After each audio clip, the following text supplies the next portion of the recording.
Now's the time to fly from your Northern Michigan hometown Cherry Capital Airport, TVC. TVC Airport will get you to your dream destination anywhere in the world. Visit tvcairport.com now. And here we are. Welcome back in. We've got a little sideline camera angle there, looking in on part of the 8th grade huddle.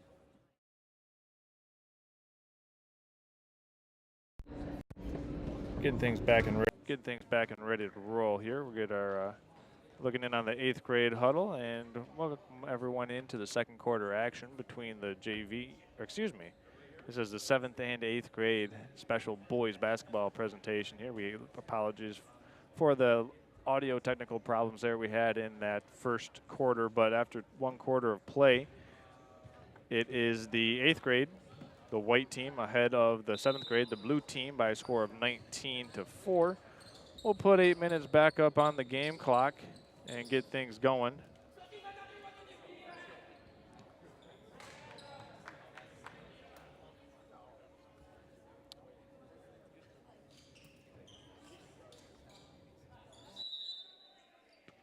All right, here we go. Let's start the second quarter. This time it will be inbounded by Donahue. And here we go. Nice little backdoor cut drawn up out of the timeout and unable to finish it at the rim, unfortunately, was the 7th grade squad. This time sliding in and called for an offensive foul. That'll be his second personal foul on Mikey Bauman. Both coming of the variety of the offensive foul.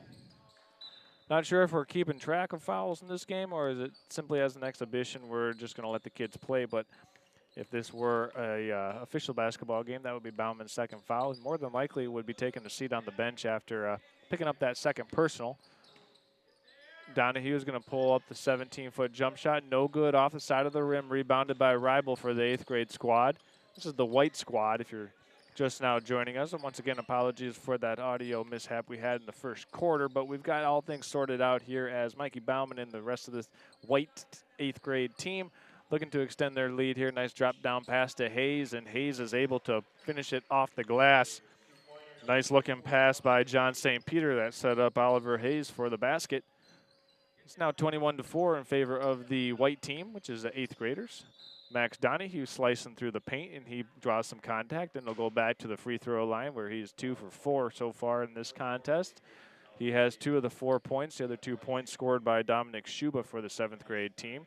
Max Donahue going back to the line for his 5th and 6th free throw attempts. First free throw is just a little short off the front of the rim.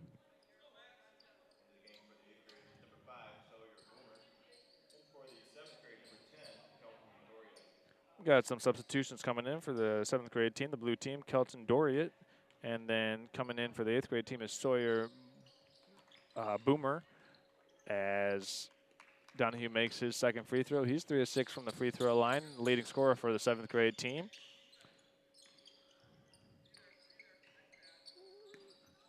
Once again, if you're just now joining us, this is a pretty cool little ode to the start of the season. We have the 7th and 8th grade scrimmage here. This idea was brought up to us here at Next Level Broadcasting by head coach Sean Finnegan about, doing the 7th, 8th grade game, the JV game, and the varsity game all on the same night. Wanted to make it as fun as possible, and hopefully we're doing that.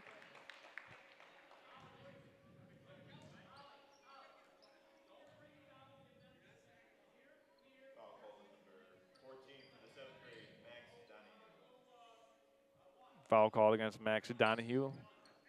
Foul called on the floor, so John St. Peter will be the trigger man on the baseline out of bounds. And nice play there. Good out of bounds play. Tyler Ribel scores it. It's now 23-5 in favor of this 8th grade crew. Bragging lights on the line here for St. Elizabeth and Seton Middle School. Let me tell you what, you show up to school next day, if you're an 8th grader and lose to the 7th grade team, you're going to be hearing about it in your physics or maybe your math class. You don't want that.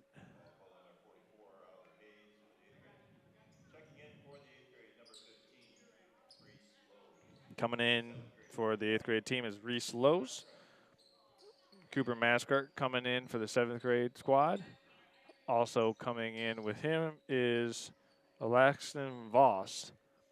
It's a 23-5 advantage here for this 8th grade over the 7th grade team. This one's stolen away. Nice play made. Good anticipation by Brady Holscher.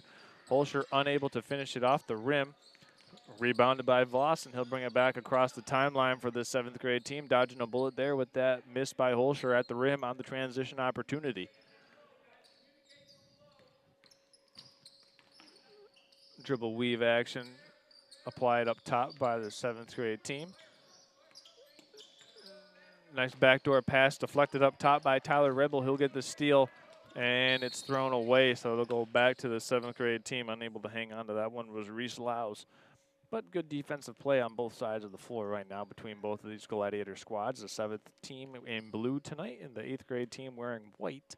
It's 23-5 with 5 minutes and 24 seconds remaining here in this opening quarter. Or actually, I should say opening half. We're officially in the second quarter now. This is Dominic Schuba working around in the paint. Little head and shoulders fake. Kicks it out over to the far side to Voss. Voss could have looked at the basket. He might have had an open jump shot there. Spin around move into the lane. Gets it to roll around and eventually drop.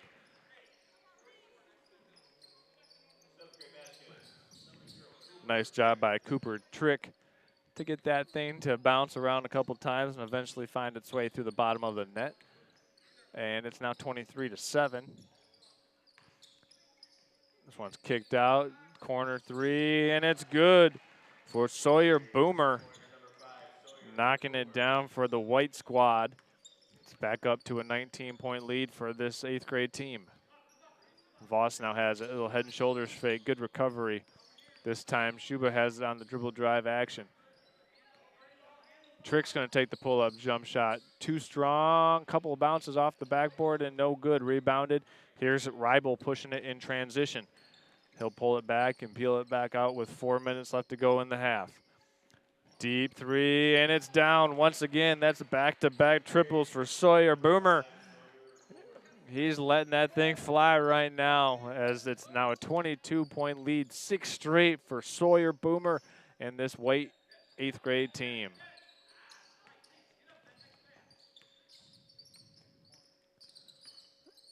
Voss up top over to Schuba.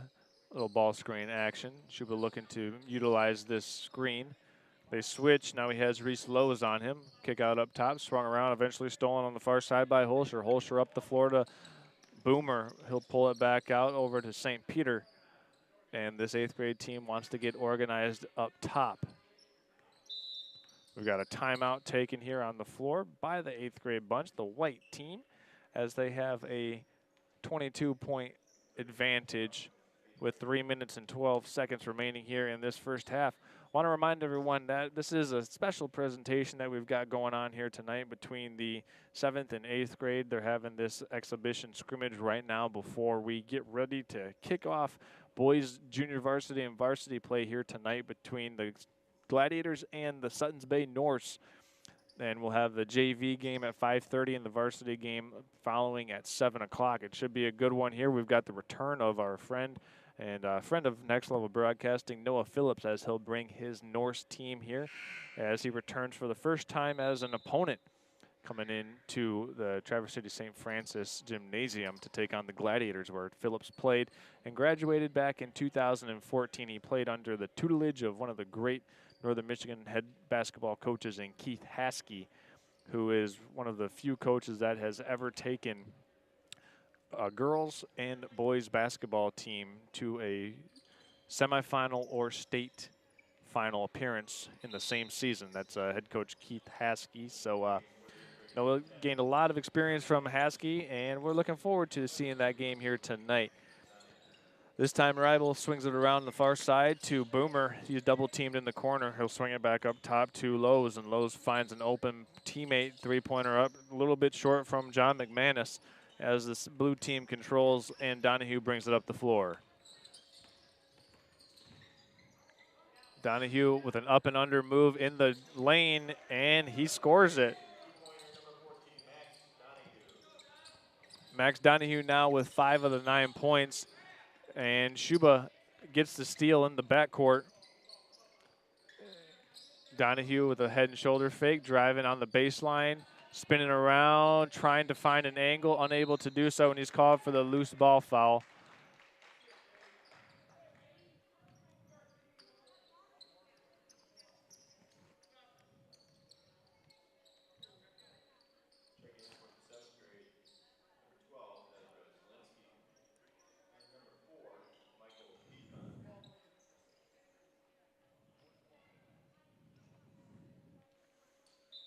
Got a couple different substitutions coming in here for each team. We're going to get that going here in a second. Returning for the 8th grade team is Graham Cousins. And then coming in for the 7th grade team is Michael Redmond. McManus looked at the three-pointer, and it's stolen away by the 7th grade team and then stolen right back. Getting on the floor for that one was Reese Lowe's, and the timeout was awarded to the 8th grade team. Head coach Lyle Cheever wanted to get that one before the possession returned back to the 7th grade squad. So a good looking possession there by the 7th graders on defense, almost forcing back-to-back turnovers. And well, we just want to thank everybody for now just tuning in. If you're just now coming in or just getting out of work, maybe you're tuning the game on, driving home from work on your afternoon drive, or if you're on your way to the gymnasium here to watch either one of these two teams, the 7th and 8th grade squad, give you a little matinee action of basketball here, because we've got a fun one later on tonight between the Gladiators, the JV Gladiators, and the Varsity Gladiators taking on Suttons Bay Norse. So it'll be fun to watch that one. This will be the first game for Traverse City St. Francis, but it'll be the third game for Suttons Bay. So Suttons Bay in the JV and Varsity games will have a little bit more experience coming in, maybe a little more flaws worked out, but we'll see it. That's why they play the games, folks. This one's rebounded down low by Donahue. He'll bring it up the floor by himself. 7th grade looking to cut into this 20-point deficit. Once again, 7th grade in blue, 8th grade in white. Voss has it up top, guarded by Lowe's. He'll swing it around to Redmont. Spinning pirouetting. Voss, head and shoulder fake. Runner, floater off the glass, no good. Tapped out of bounds by Lowe's, and it'll be blue basketball here. 7th grade retaining possession with 1 minute and 15 seconds left to go in this first half.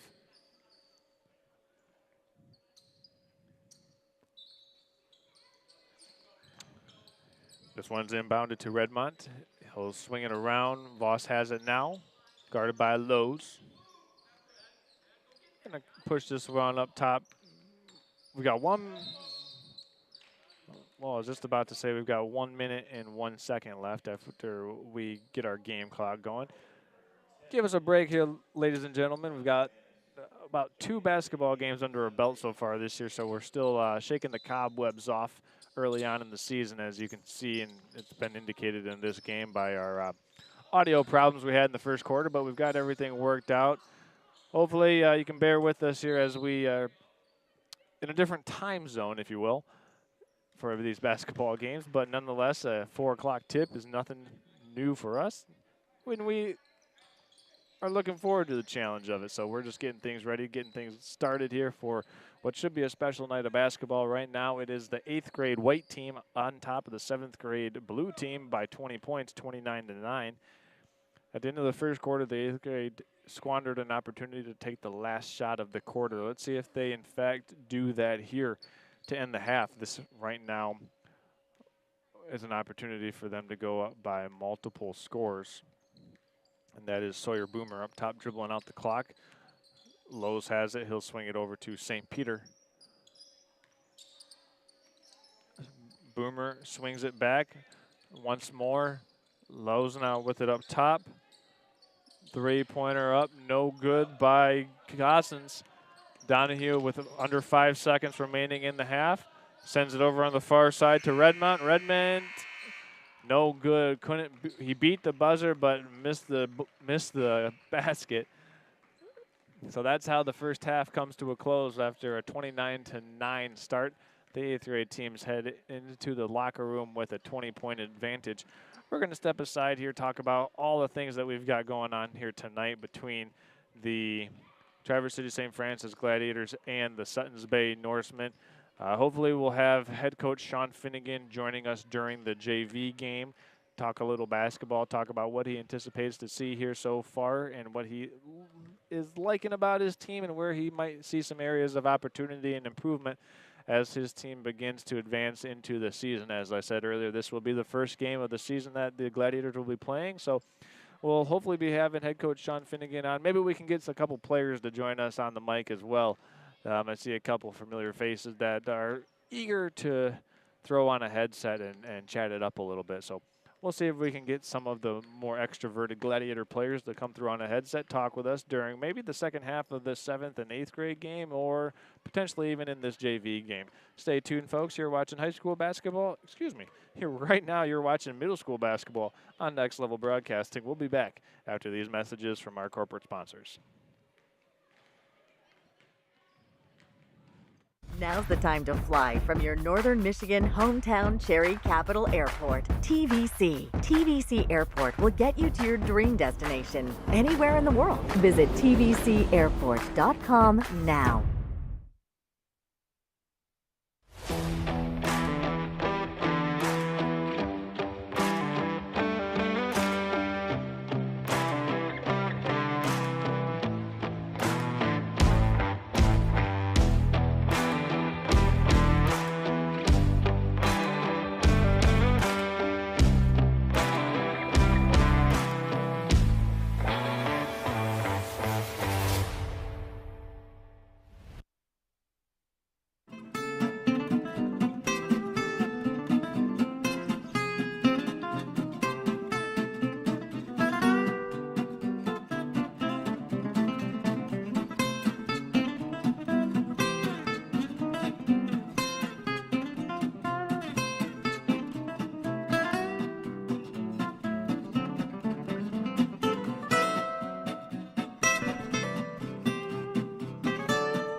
At American Liner Systems, they have three main goals in mind.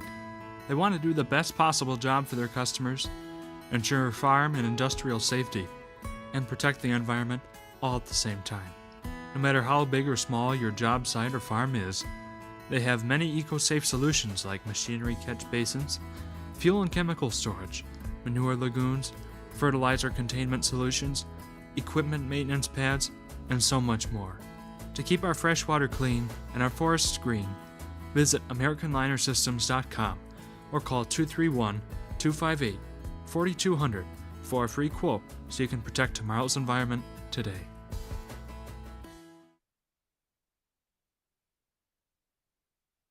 This is Charles, founder of Next Level Broadcasting.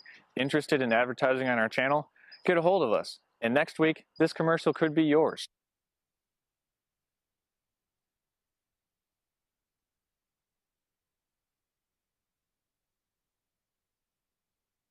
This is Charles, founder of Next Level Broadcasting. Interested in advertising on our channel? Get a hold of us, and next week, this commercial could be yours.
All right, we're back in the saddle, getting things squared away. Second half action coming up very shortly. We'll be changing things around here. Let's get our scoreboard ready to rock and roll. We're in the third quarter. We'll amend that. It will be a 29-9 lead for the 8th grade team when we get underway.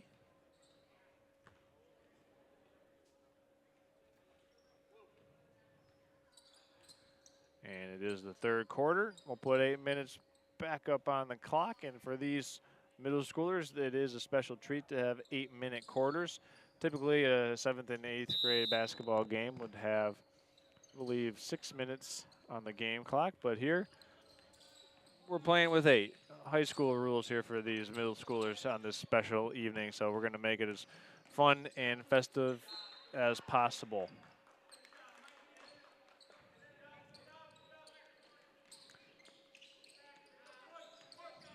This is Bauman breaking the pressure. He's going to swing this one on the far side to St. Peter. He'll check the line and let a 3 fly. Tracked down by Bauman on the offensive rebound. And he will have it up top right now, being guarded by Jacob Bauman, his brother. So we got a battle of the Baumans out here on the perimeter, and this is a foul called against Jacob.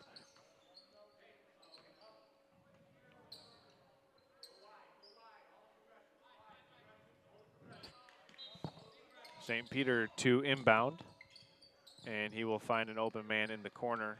And the little dribble handoff to Bauman. Nice pass down low to John St. Peter. No good. Rebounded on the inside by the 7th grade team. That's Jacob Bauman cleaning the glass and bringing it across the half-court timeline here with 7 minutes in.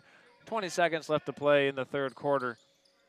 There's a nice little head and shoulders fake by Shuba. Shuba now pirouetting around cross-court. Skip pass to Bauman. He'll put it on the deck. Three-pointer up. Three-pointer a little bit short by Cooper Trick. And the 8th grade controls with Ribel having it and bringing it across the timeline. He'll find an open Sawyer Boomer. Nice pass, set-up shot, no good for Bauman. And Donahue controls for the 7th grade squad as they bring it across here. Neither team has scored in this third quarter of play. A couple good defensive possessions by each team as Shuba had this one stolen away from him down in the paint.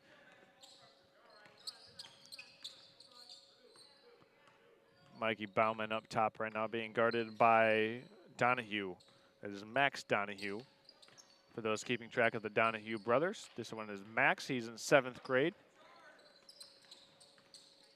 Here comes Cooper Trick now with 6 minutes and 20 seconds left to go in this third quarter.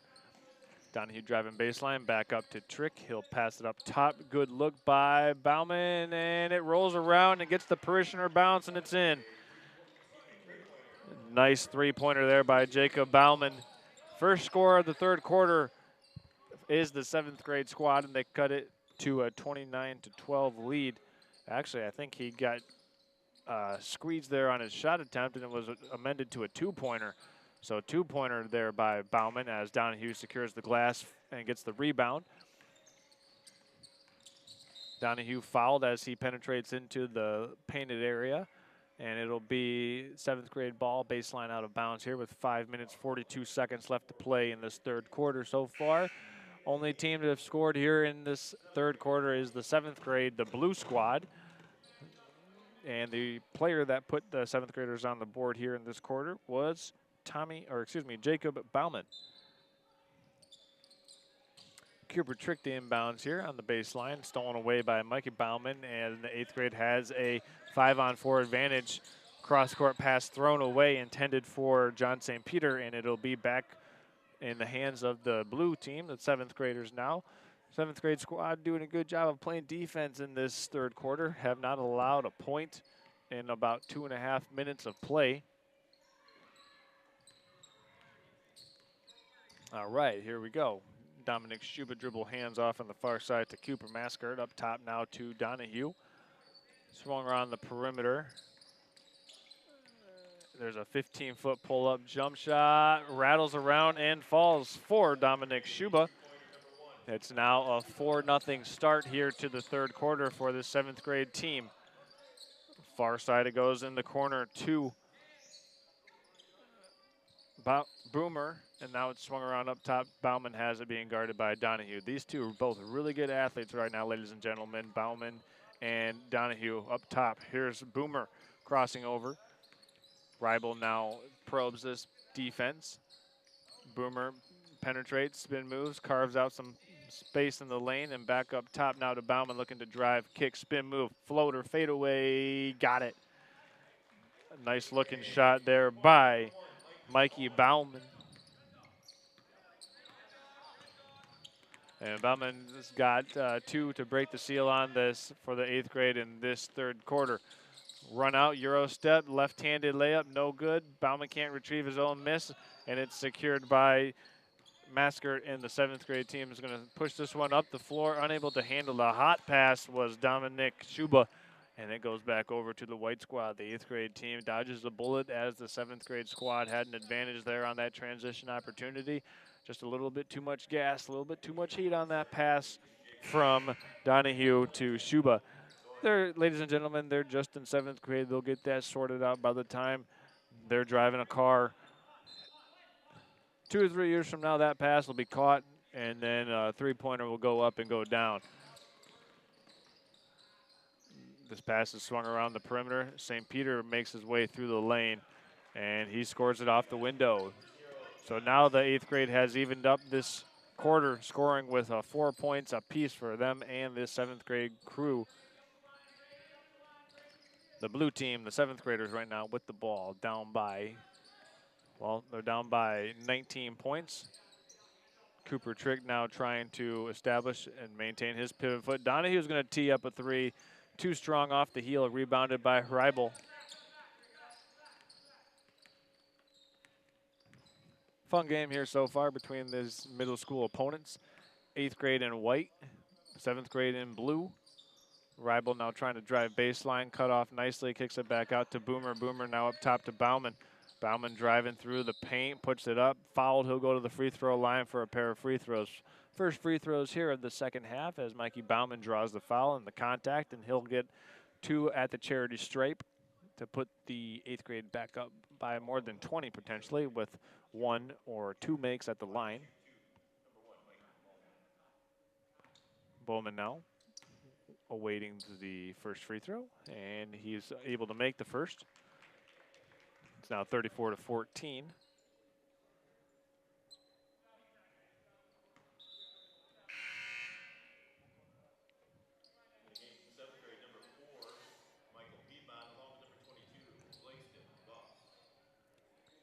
Coming in for the 7th grade team is Michael Piedmont. Also coming in for the 7th grade team is Laxton Voss. Bowman no good on the 2nd free throw attempt. The blue team now pushing it back up the floor. Maskert has it, dribble hands off on the far sideline.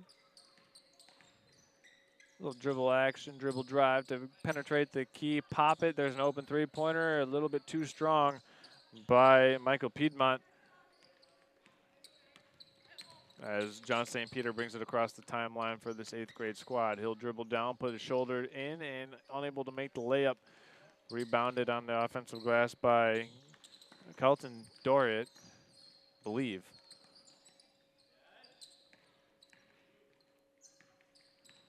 Some more dribble handoff and exchanges up top. Almost got the backdoor cut there from the corner.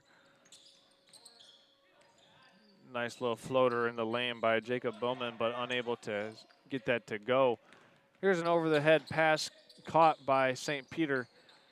Ribel with it now. He's going to dribble back, pull the three-pointer, and knock it down.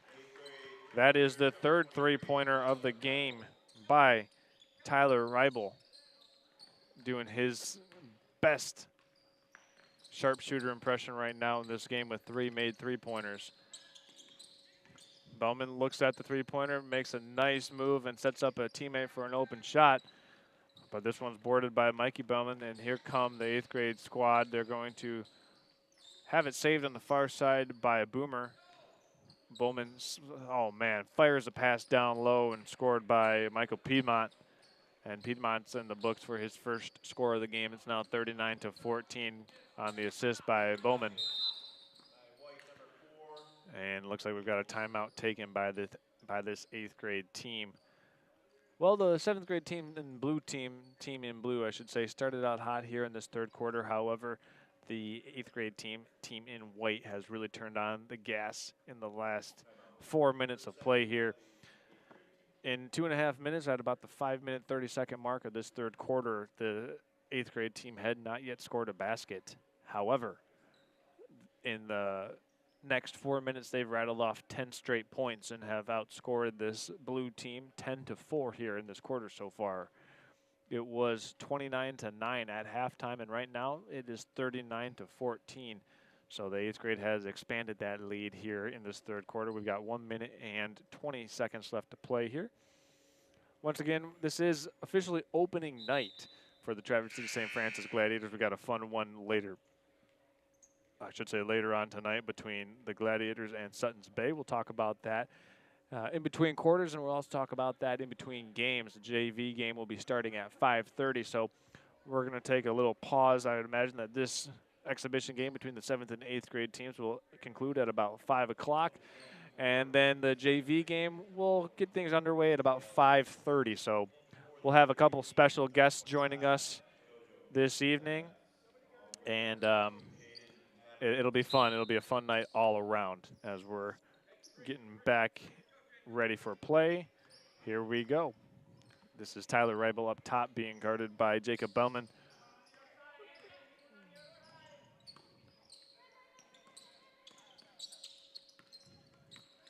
This is Boomer, who's going to throw it away, intended for, let's see here, we unfortunately don't have, we do. That was Caden Tabbert who had checked in for the 8th grade team. He was the intended target on that pass that went out of bounds. This time it's a floater run up by Michael Piedmont. And Bowman Euro steps through, left-handed scoop shot is in.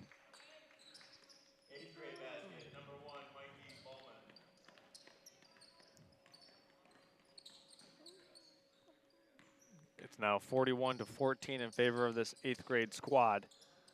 Kick back out, driving down the lane. Oh, tough luck miss for Jacob Bowman.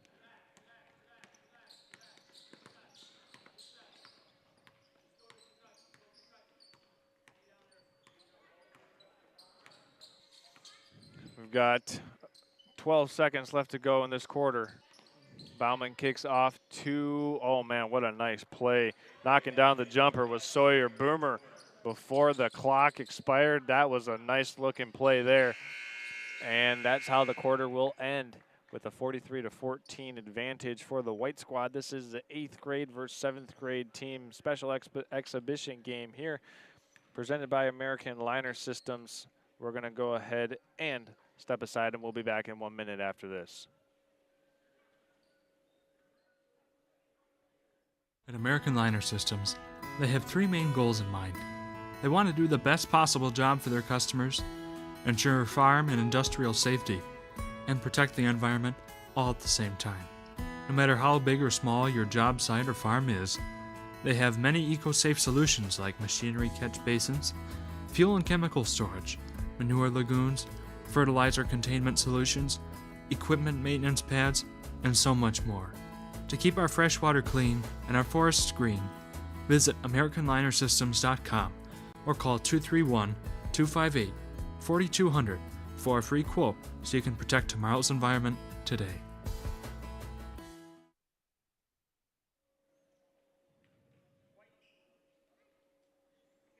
All right, here we are. Welcome back in. We are officially have entered the fourth quarter of play here between the Traverse City St. Francis Gladiators and the Traverse City St. Francis Gladiators. That's right, I said it. It's the 7th and 8th grade exhibition special here on opening night of the junior varsity and varsity season, as the 7th and 8th grade teams right now are getting their chance to shine in front of the hometown crowd here on opening night for the JV and varsity teams. The 8th grade in white has a 43-14 lead. The 7th grade in blue, it was a 20-point lead at halftime for the 8th graders, and they've expanded on this lead outscoring the 7th grade team by 9 points in the third quarter.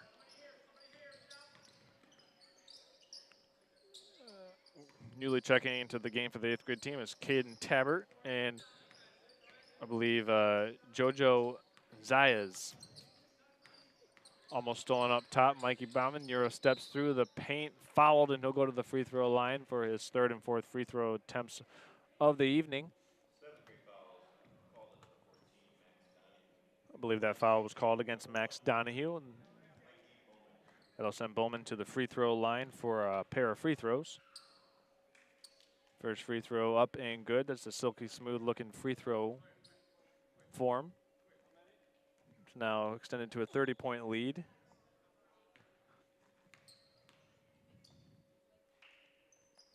And the second free throw, no good for Bowman. Rebounded by Donahue. He'll bring it up by himself. No point guard necessary for Donahue as he gets it up the floor to Bowman. No good. Offensive rebound inside by Zielinski. Pull-up jump shot. Oh, nice touch by Donahue. Gets it to drop. Kind of like a dead ball, knuckleball bounce off the back of the rim in the backboard, and Donahue scores it for the first points of the quarter for this 7th grade team. Mikey Bowman trying to dribble through this 7th grade pressure, and they turn it over. Stolen away by Donahue. 2-on-1 break now. Bowman left-handed layup off the glass is good. That's Jacob Bowman scoring it, and the 7th graders now on a 4-0 run, answering back here as it's 44-18 with this pressure. Mikey Bauman crosses over, dribbles in, scoop layup is good.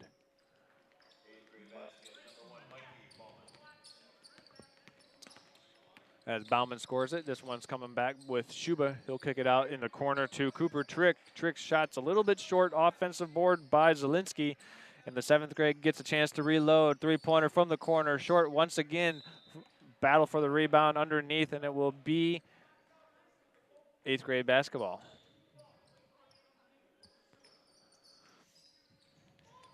Inbounded to Bowman. He'll swing this one up the far side of the floor. Blocked by Jacob Bowman. Good job of getting back in defense there by the 7th grade squad.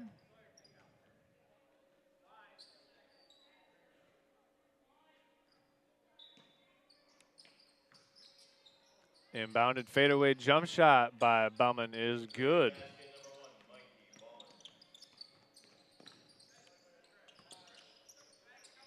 This is Dominic Schuben now bringing the ball across the timeline for the 7th grade team. They trail by a score of 48-18 as Schuba hop steps into the paint, kisses it off the glass. No good. Zielinski has it blocked from behind on that second chance putback.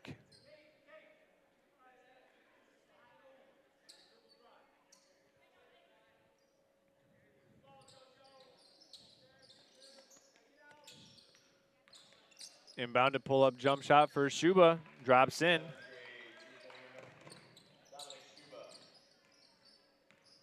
As Dominic Schuba brings the 7th grade back down 48-20.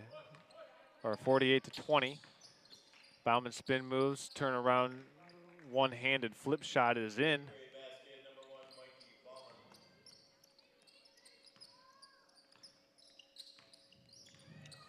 All right, here we are. We have under 5 minutes to play. We'll reset our scoreboard shot clock or game clock. As this three-pointer's up a little bit short by Schuba. Rebounded by, let's see, that was Trick who was unable to get it to go, but Zielinski steals the rebound. Nice pass underneath to Trick, but he blew the layup and got his own miss and made good on it on his second chance attempt. So Cooper Trick doing his best to pad his stats a little bit. He got the offensive rebound and then the putback. So when he reflects on this, he'll say, hey, look at that extra rebound I got. But it'll also affect his shooting percentage, but he won't care because he got that extra board. 4 minutes, 30 seconds left here in this final quarter. This one is a foul called against Jacob Bauman.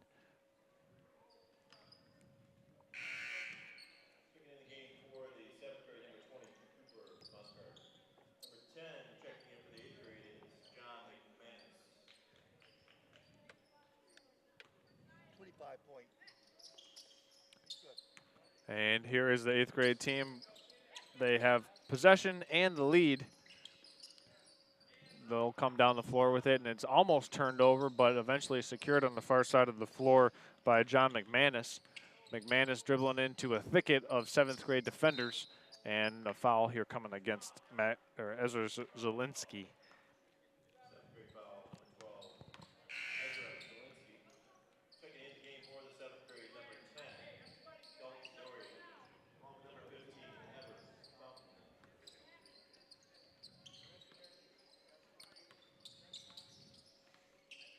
John McManus now with it for this 8th grade team, turns it over, stolen away by Dominic Schuba. Schuba now with it in control for the 7th grade team as he crosses half court. See if the 7th grade team can close this game on a high note. Schuba spinning through the lane. Open jump shot for Doriot, and it drops.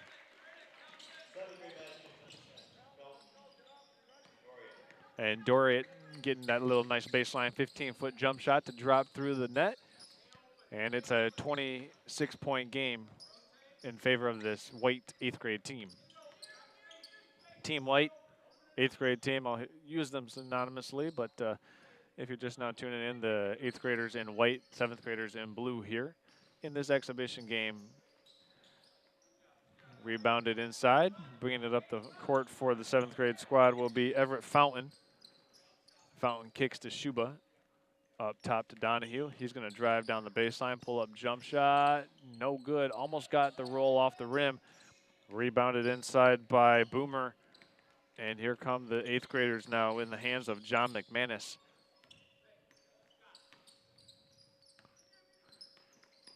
Little dribble drive offense employed here. Maybe an opportunity to run some of this clock as the 8th grade has a significant advantage here. They're up 50-24. With 2 minutes and 40 seconds remaining in this game.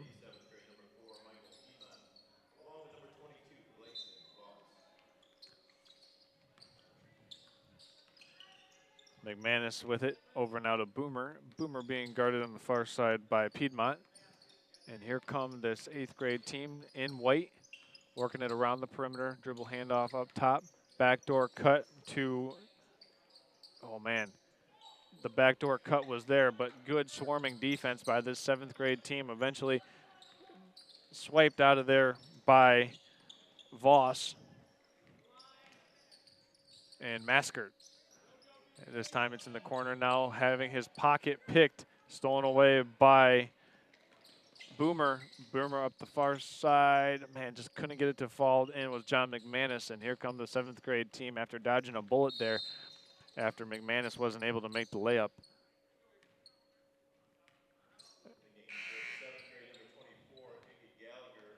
Iggy Gallagher will check in for the 7th grade team. I believe this is his first appearance in the game tonight, and he's looking to get on the board here. We've got 1 minute and 53 seconds left to play in this 7th and 8th grade exhibition game to kick off the season here for the Traverse City St. Francis Gladiators. We're going to have a very special game later on this evening. At 5:30, we'll have the JV game, and then at 7 o'clock, we will have the varsity game. Varsity game should be a special one. That'll be actually both games should be special. Who am I kidding? First game of the year is always special. It'll be the Gladiators taking on the Suttons Bay Norse. Suttons Bay, this will be their 4th game of the season. This will be the 3rd game, or actually the 1st game of the season for the Gladiators. So a lot of the Gladiators still kind of recovering a little bit, coming off of the district final playoff game in which they fell in a heartbreaker to Menominee. We'll talk about that a little bit as well. Maybe when head coach Sean Finnegan joins us, we can chat a little bit about how deep season playoff runs can impact how much offense you can install, how much defense you can install, and really where your team is at in the first couple weeks of the season, given the fact that a lot of these Gladiator teams have had deep playoff runs in the past couple of years. So how do they deal with that? How do they manage that? What Coach Finnegan is looking forward to this season, and the future seems awfully bright here as these two teams, the 7th and 8th grade teams out here showcasing their prowess and abilities on the floor right now. The 8th grade leading 50-24. Rebounded by Lowe's. He'll secure it for this 8th grade crew. 1 minute and 26 seconds left to go here in this final 4th quarter. Leading scorer tonight is Mikey Bauman. He's got 25 points. And this is Graham Cousins, who's got it up top, being guarded by Laxton Voss. Almost stolen away, but tracking it back down was Graham Cousins. McManus now showing off his dribble moves up top over to Lowe's in the corner. Looked at the three-pointer, didn't take it, knew better because they're just trying to burn some time here. Three-pointer taken, McManus a little bit short. Rebounded on the offensive glass by Sawyer Boomer. You know what, I like this approach. If you open, shoot the shot. McManus driving down the lane, and he's fouled, so he'll go to the free throw line for a two-shot penalty. 36 seconds remaining in this final quarter.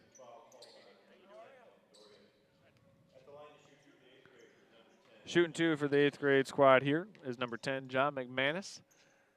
First one up, no good. Actually, excuse me. First one is up and good. 51-24 now is the score. Second shot for McManus, rattles around, no good.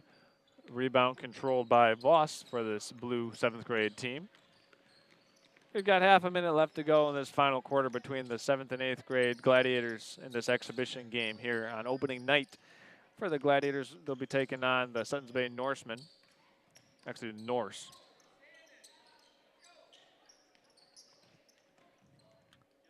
Voss working against Cousins, and it looks like it's stolen by Cousins. We've got under 10 seconds left to play in this one. And it looks like this is just going to be Sawyer Boomer holding the ball here, dribbling this one out. The 8th grade here victorious over the 7th grade squad. 51-24, the final leading scorer in the game was Mikey Bauman with 25 points. We're going to go ahead and step aside here. When we come back, we'll have our pregame show and get things ready for the JV game between the Traverse City St. Francis Gladiators and the Suttons Bay Norse. Talk about what we've got on tap for tonight's opening night from Traverse City St. Francis High School. This should be a fun one. If you're just now tuning in, go ahead, put your feet up, have some dinner, get things ready to get settled in because we've got an action-packed game of high school, or action-packed night of high school basketball coming your way here on Next Level Broadcasting. We'll be back after this. We'll see everybody maybe in about 15 to 20 minutes. So we'll take a 15 to 20 minute break. Go ahead and get some pizza from the concession stands and be back for the JV game and then get you set for the varsity game later on this evening.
All right, ladies and gentlemen, welcome in live. Getting ready to get things going here for this JV game between Suttons Bay and Traverse City St. Francis, the first game of the year for the Traverse City St. Francis Gladiators, the fourth game of the year for Suttons Bay. Excited to be bringing this one here tonight with the special presentation of middle school basketball, JV basketball here, and then obviously later on we'll have varsity basketball for you, ladies and gentlemen, as we are underway between the Norse and the Gladiators from Traverse City St. Francis High School. The storming in there on the opening possession, unable to finish at the rim, are the Gladiators, and it'll be Norse basketball here. They're going to inbound this one. Gladiators applying a lot of pressure in the backcourt. This will be something they do all game long.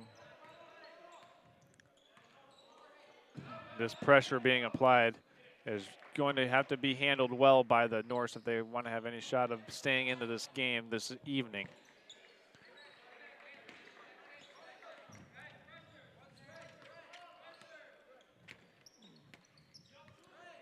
Right now we've got Cooper Sellers applying a lot of pressure up top, working against Azaria Shenandoah.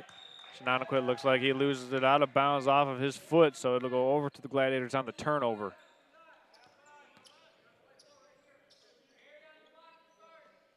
And this will be the second possession. Each team with a possession, each team with a turnover. Gladiators go high post to Carlson, and it's rebounded underneath. Coming out of there with it is Shenandoah for Suttons Bay. 0-0, 1 minute into the JV game here. First game of the year for the Traverse City St. Francis Gladiators. They appear to be trying to shake off a little rust, but they do have this trapping defense ramped up already. Jump shot, no good. Offensive rebound by Sanchez, but he's unable to finish this one. This is a nice up-ahead pass. Scoring it for the first score of the game for the Gladiators is James Bohr. And Shenandoah has it batted out of bounds. Nice defensive play by Lance Voss. That'll be Suttons Bay basketball, baseline out of bounds. 1.5 minutes into this game. Still 2-0 after that opening score by Bohr. This one, nice tip by Shenandoah. He gets it right back. 2-on-1 for the Norse. Left-handed layup is good, so we're tied up at 2. Nice finish up there. Coming down the court to make the play was Cole Anderson. Corner kick, open 3 ball, corner pocket, dropping it down and sending it through for the Gladiators as Cooper Sellers, and it's 5-2 in favor of the Gladiators. This one goes off the backboard, stolen away. Gladiators with another opportunity here. Left-handed hook shot, no good. Rebounded by the Norse. This is Keegan Arntz bringing it up the floor. And we've got a turnover. Yep, Cole Anderson on that dribble handoff stepped out of bounds, and the turnover goes back over to the Gladiators.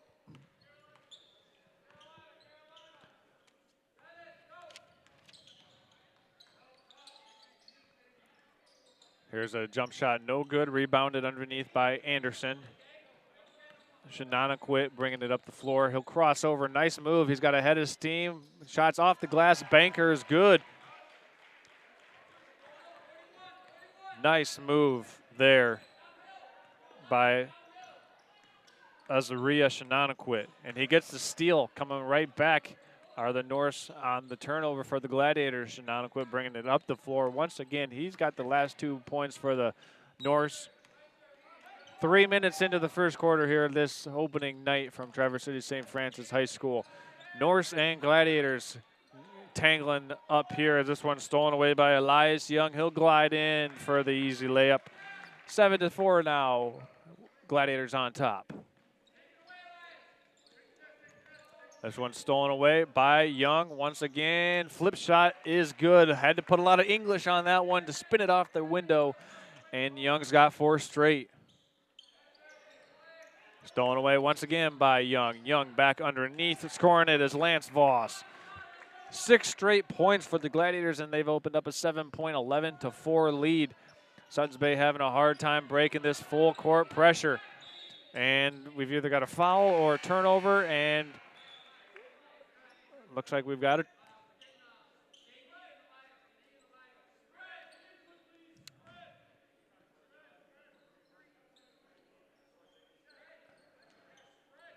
I'm not entirely sure, but I think it was a turnover called against the Norse, so it'll be Gladiator basketball, baseline out of bounds.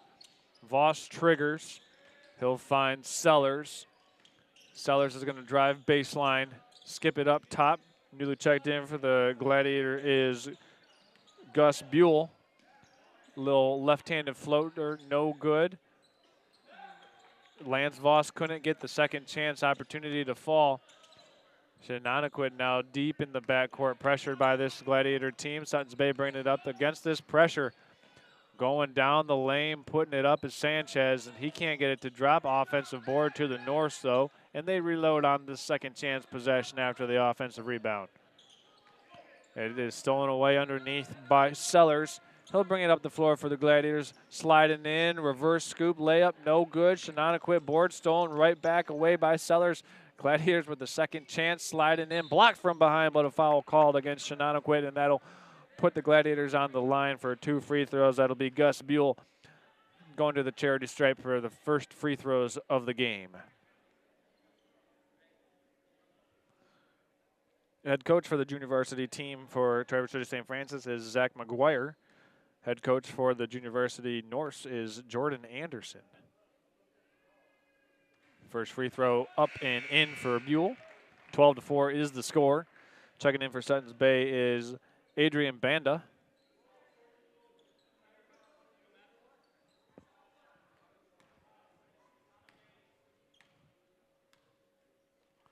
Second shot for Buell is around and in, gets a nice bounce, friendly bounce.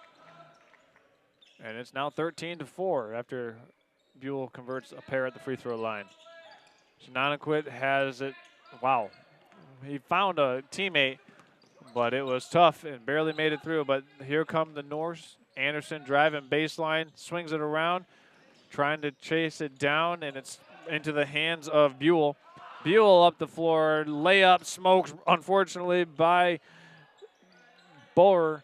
And the Norse secure this defensive rebound.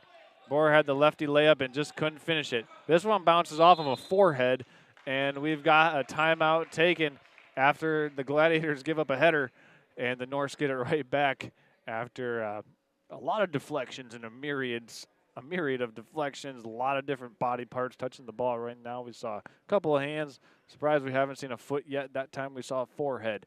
We are just over 5 minutes into this game, and the Gladiators have a 13-4 lead. This is a special presentation. We're live streaming all the games here tonight. Started off with the 7th and 8th grade game. Now we're into the JV game. And later on, we're going to have the varsity game, as always, as the Gladiators and Norse will square off. First game of the year for the Gladiators, 4th game of the year for the Norse. So should be a fun game overall, fun evening of basketball. Kicking off of, I guess I can't really say kickoff, but we'll call it tip-off of basketball season here for the Gladiators.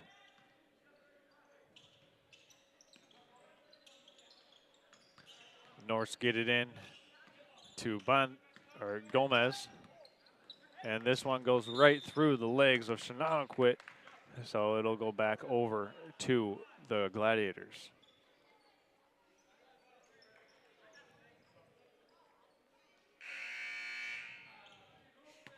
Inbounded here right in front of us is Lance Voss. Checking in for Traverse City St. Francis will be Doug Gallagher.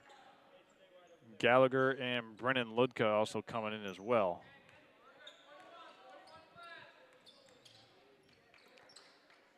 Voss up top. He's going to drive through, puts it up, and puts it in. 15-4 now is the score as the Gladiators extend this lead. Shenandoah finds Sanchez. Sanchez has it stolen away by Buell. Buell drops a pass down low, intended for Gallagher, and it's stolen back by Shenandoah. Shenandoah in a lot of trouble. Gets into the friendly hands of Sanchez, and now it's in Gomez's hands as Suttons Bay finally able to kind of reset this Gladiator defensive pressure is turning the temperature up. Sanchez runs it in for 2. He's got the last 4 points for the Norse, and it's 15 to 6, pardon me. 1 minute and 50 seconds remaining in this opening quarter. Shot fake, show and go by Doug Gallagher. Pull up, jump shot, it rattles around and finds the bottom of the net. Taxpayer roll for Gallagher, and it's 17 to 6. Sanchez pushes it up the floor, and this one's stolen away by Young.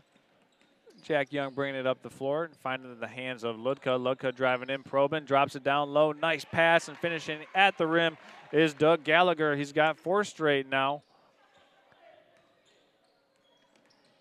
Sanchez saves it back inbounds to Voss. He'll take the pull-up jump shot. No good. Rebound there by Gomez. 1 minute, or just over 1 minute remaining in play here between the Norse and the Gladiators. It's 19 to 6. Shenanigans finds Sanchez. Sanchez puts it in for 2. Sanchez with 6 points here in the opening quarter. 6 of the 8 points for the Suttons Bay Norse. And it's 19 to 8 as the Gladiators bring it back across, teeing up a deep 3-pointer is no good. Offensive board by the Gladiators.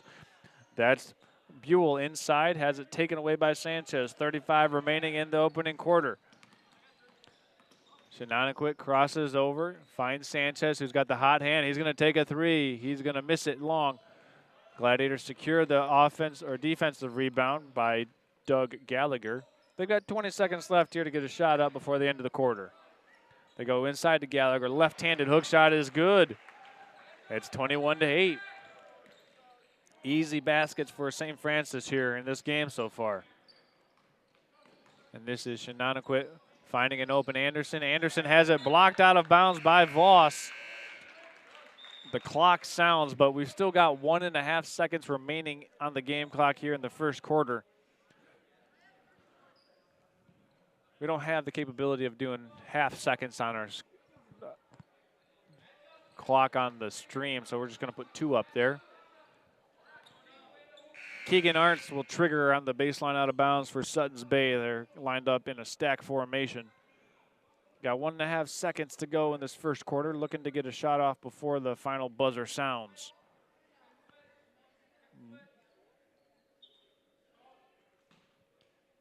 Arnst will be throwing this one in, gets it into the corner. Shots up, shot was blocked. It was Brandon Pino in the corner, but he had it blocked over there by Jack Young, and that's how the first quarter comes to an end with the Traverse City St. Francis Gladiators on top of the Suttons Bay Norse 21 to 8. We're going to go ahead, step aside, and when we come back, we'll have second quarter action. This is boys basketball on Next Level Broadcasting. This is Charles, founder of Next Level Broadcasting. Interested in advertising on our channel? Get a hold of us. And next week, this commercial could be yours.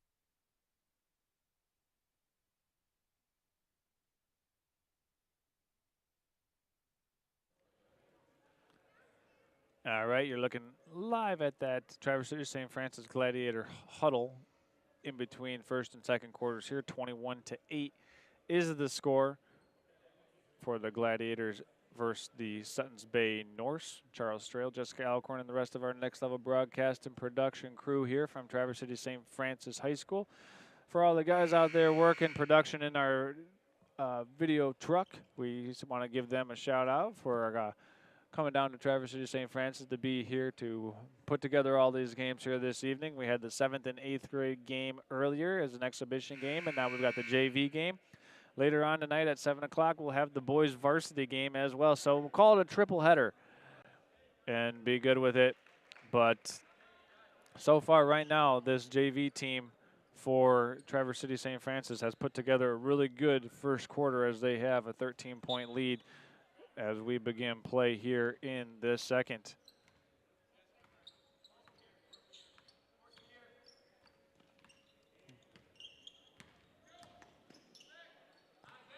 There's a force to trap. Norse break through it. Pino couldn't handle it, but finds an open teammate.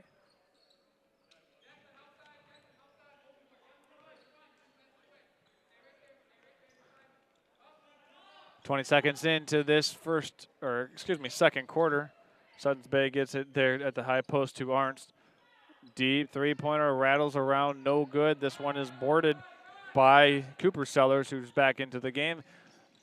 Nice up-ahead pass, no good. Getting his own rebound is Jack Young, and he scores it. Opportunity to pad his stats a little bit as well with that offensive rebound. And this one's deflected out of bounds. It should still be Norse basketball here, as it looked like it was off the hands of Elias Young. Elias Young got this game started off really hot for the Gladiators. Had a couple of steals in the first quarter, in the early first quarter, that got the Gladiators off to the races. Arnst finds an open teammate. That's Caden Raphael. And it's stolen away by Jack Young. A lot of steals in this game, a lot of thievery going on out here by the Gladiator defense.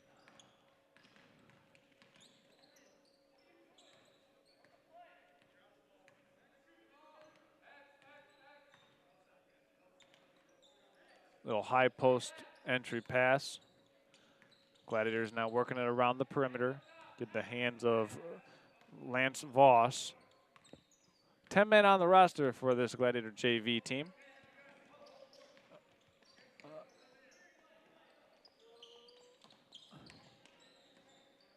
Perimeter jump shot, no good for Cooper Sellers. Offensive rebound and putback is good by Jack Young. Young doing a good job working hard on the offensive glass and is rewarded with that putback. Gladiators got a trap in the corner and a travel is called.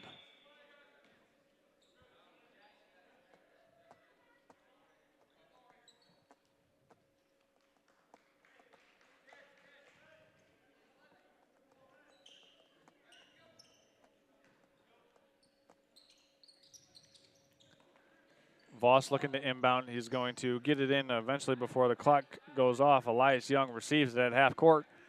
Under 6 minutes left to go in this second quarter. Gladiators with a 25-8 advantage. Voss almost turns it over. Norse trying to get their hands on it, and they do.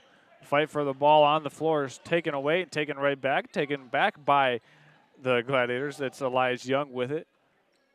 That was quite the little scrum on the floor. As the three-pointer's up, too good. Rebound to Arnst and the Norse.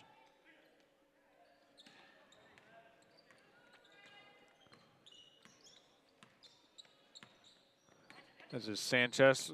Sanchez bringing it up. Handoff.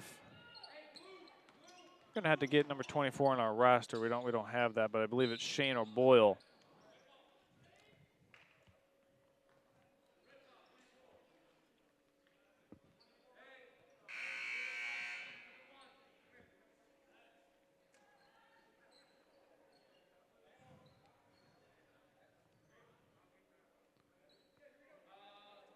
Substitution for Traverse City St. Francis, Gus Buell replacing Elias Young.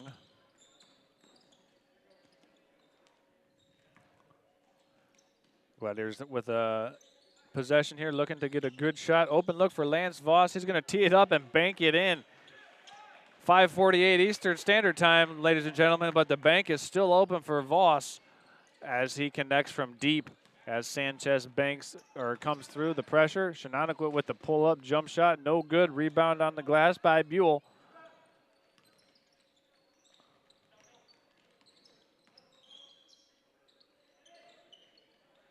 And another shot, no good.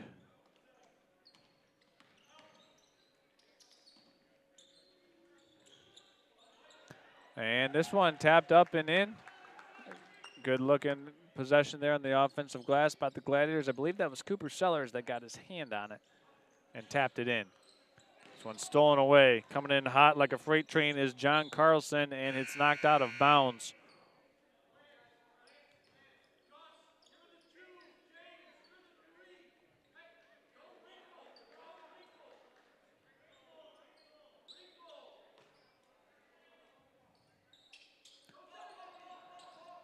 Inbounding this one is James Bohr.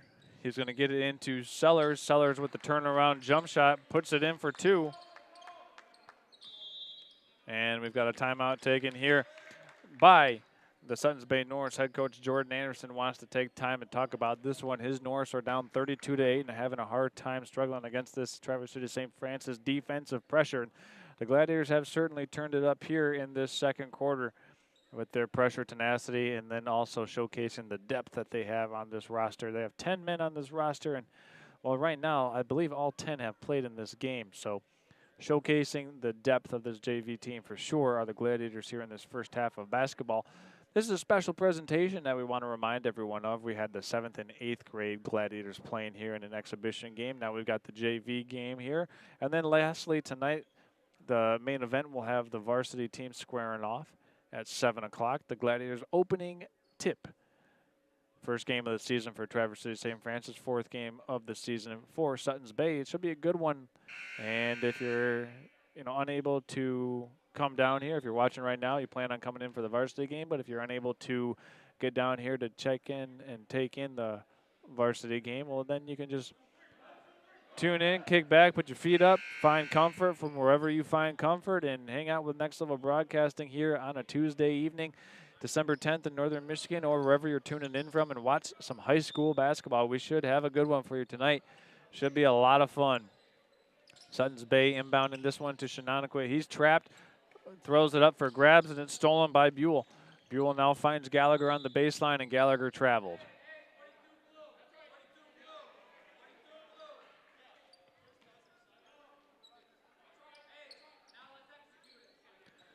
All right, Suttons Bay now with it. Gladiators not extending full court. And a travel call there. And it looked like it was Elijah Kessel sliding his feet. Except you don't want to slide your feet on offense. You'll get the call for a travel.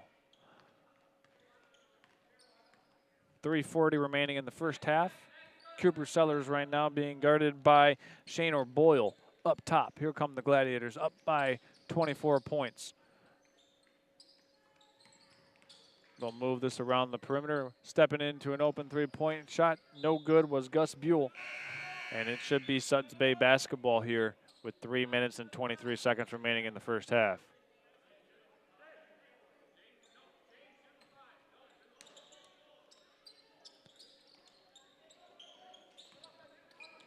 This one's stolen away by Sellers underneath. He'll find an open teammate, and I'll kick it right back to him. Good job by Brennan Luca to save that one and not turn it over. He jumped up but found an open Sellers just before Luca's feet hit the ground. Luca's going to fire up a three. Just a little bit short. Sanchez secures for the Norse. Shenandoah now. Nice pass down low. Oh, man. Elijah Kissel smoked the layup, and the Gladiators get the defensive glass cleared.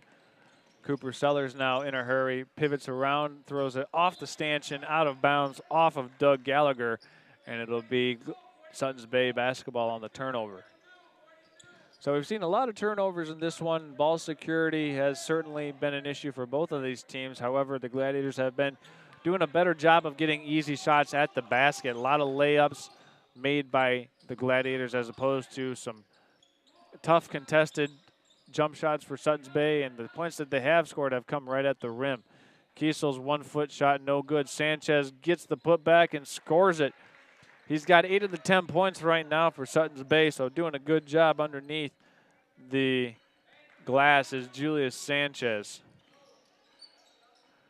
Ludka's going to fire a three, no good. Sanchez had it, and it's controlled by O'Boyle, but stolen away by Buell.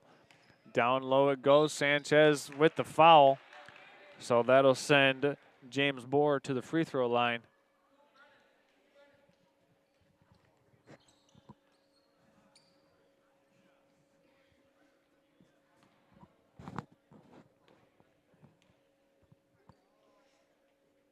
First free throw is good for James.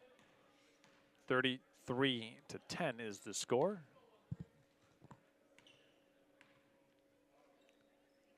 And the second one is also through for James.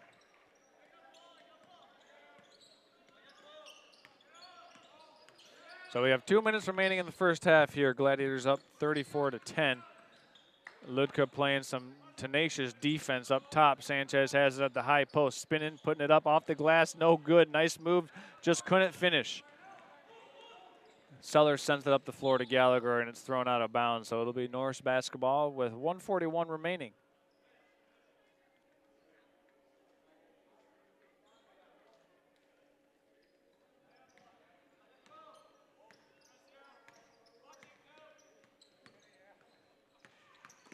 This one almost stolen away. We had a hard collision there between Sellers and Kiesel.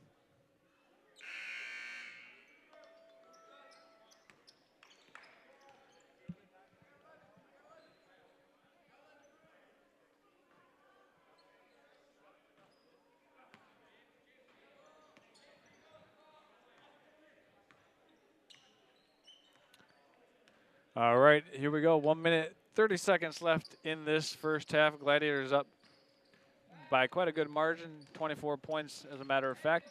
They're going to work this around. Elias Young has it up top. Gets a post touch. Back out on the perimeter, driving a nice drop down pass. Finishing off the glass was James Bohr. Bohr with the last 4 points for the Gladiators, and he extends the lead now to 26 points. 1 minute left in the half. And this one's stolen away. Pass up the head to Bohr. Bohr going to have to track it down. Gallagher now with the show and go, and he traveled. So we've seen quite a few travels tonight, but the majority of the turnovers tonight have been of the live ball variety. The difference meaning a live ball turnover is when it's a steal. Dead ball variety is a travel, double dribble, any other type of infraction that allows the other team to inbound the ball. So we've seen a lot of different turnovers, but we want to make sure that you as a viewer know the difference between live ball, dead ball. So if I use any of those terms, you won't miss a beat. This one goes down underneath to Kiesel, stolen away, however, by Young with a chance to score the last, or take the last shot of the half. The Gladiators throw it away.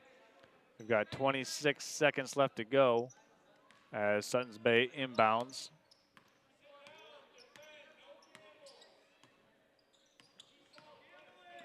Kiesel with it up top, finds O'Boyle.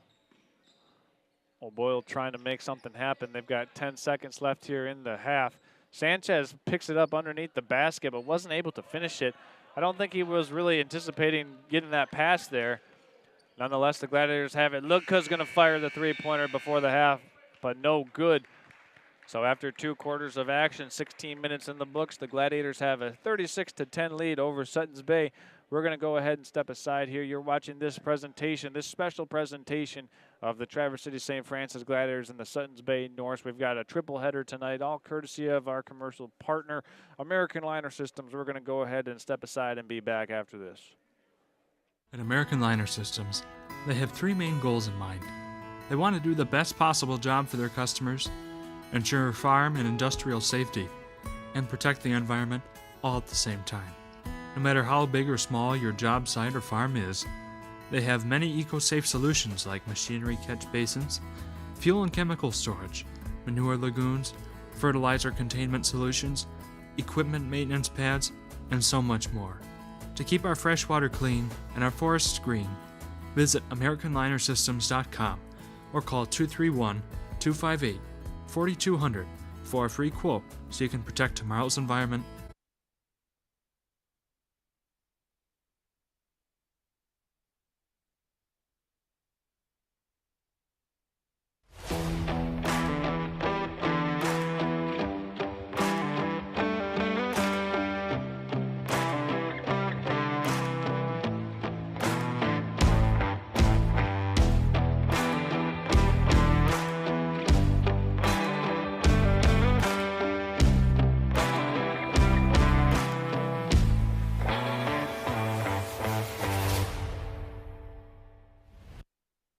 Now's the time to fly from your Northern Michigan hometown Cherry Capital Airport, TVC. TVC Airport will get you to your dream destination anywhere in the world. Visit tvcairport.com now.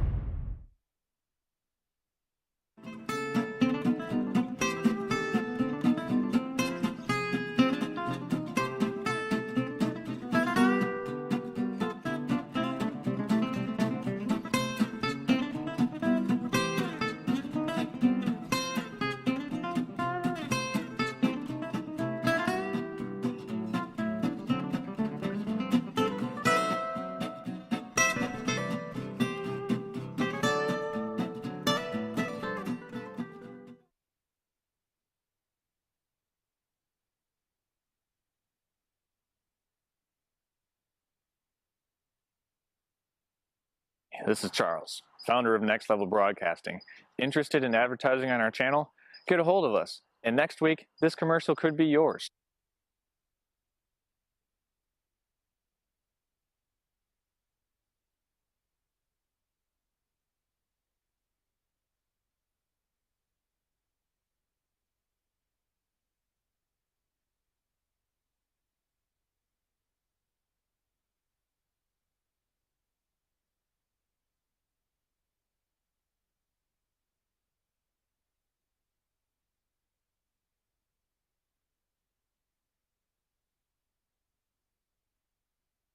Twin Bay Dock's exclusive diamond pattern is stylish to complement your waterfront property. It's quality built to last a lifetime.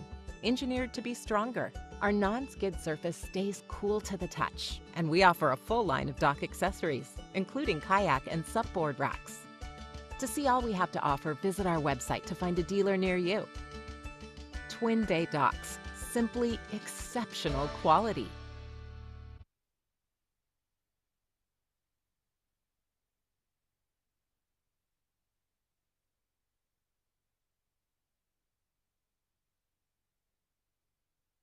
At American Liner Systems, they have three main goals in mind. They want to do the best possible job for their customers, ensure farm and industrial safety, and protect the environment all at the same time. No matter how big or small your job site or farm is, they have many eco-safe solutions like machinery catch basins, fuel and chemical storage, manure lagoons, fertilizer containment solutions, equipment maintenance pads, and so much more. To keep our fresh water clean and our forests green, visit AmericanLinerSystems.com or call 231-258-4200 for a free quote so you can protect tomorrow's environment today.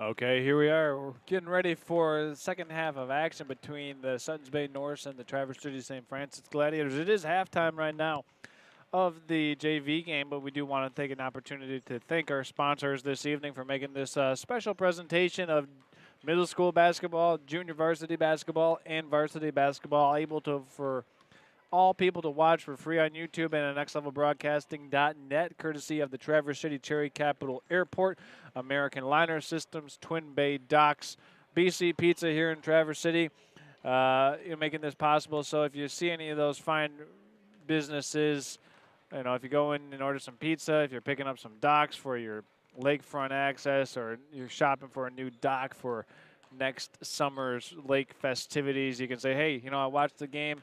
Thanks for making it possible for me to chill at home and sit by the fire or sit wherever you're comfortable. Maybe in your man cave, maybe in your lazy boy. Heck, maybe you're walking through Target with your wife, going through the dreaded, you know, Target aisles, and you're watching the game. You can, you know, thank some of our fine sponsors for making this possible for you to be taking it in. Also want to give a shout out to the Traverse City Cherry Capital Airport. Listen, with many different flights offering from American, Allegiant, Sun Country, and many more with multiple locations across the United States, now's the time to get away. Make your travel plans for your next family getaway now at tvcairport.com for up-to-the-minute flight schedules, planning, and much, much more. That's Traverse City Cherry Capital Airport. I was there about a week ago, actually 5 days. Just got back from a little Thanksgiving vacation and flew back in and saw the friendly folks with greeted us with smiles at the Traverse City Cherry Capital Airport once we returned. So if you're trying to plan that spring break getaway or maybe get away for the holidays, got some family flying in, whatever, do it at Traverse City TVC Airport. We've got 2 minutes and 50 seconds left here at halftime. We're going to step aside once more. When we come back, we'll get you geared up for the second half between the JV game of the Norse and Gladiators. We'll be back after this.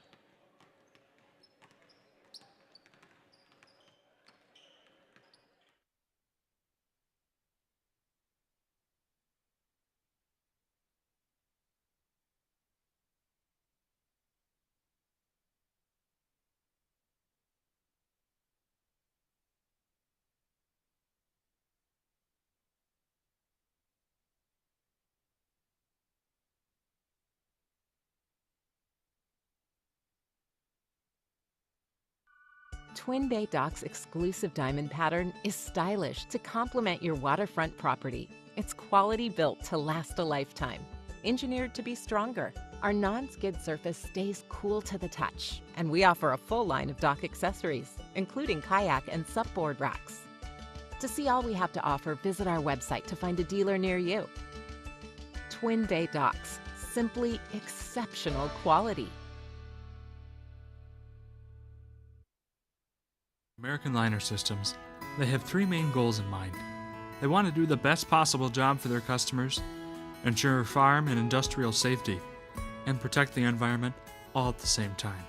No matter how big or small your job site or farm is, they have many eco-safe solutions like machinery catch basins, fuel and chemical storage, manure lagoons, fertilizer containment solutions, equipment maintenance pads, and so much more. To keep our freshwater clean and our forests green, visit AmericanLinerSystems.com or call 231-258-4200 for a free quote so you can protect tomorrow's environment today. Now's the time to fly from your Northern Michigan hometown Cherry Capital Airport, TVC. TVC Airport will get you to your dream destination anywhere in the world. Visit tvcairport.com now.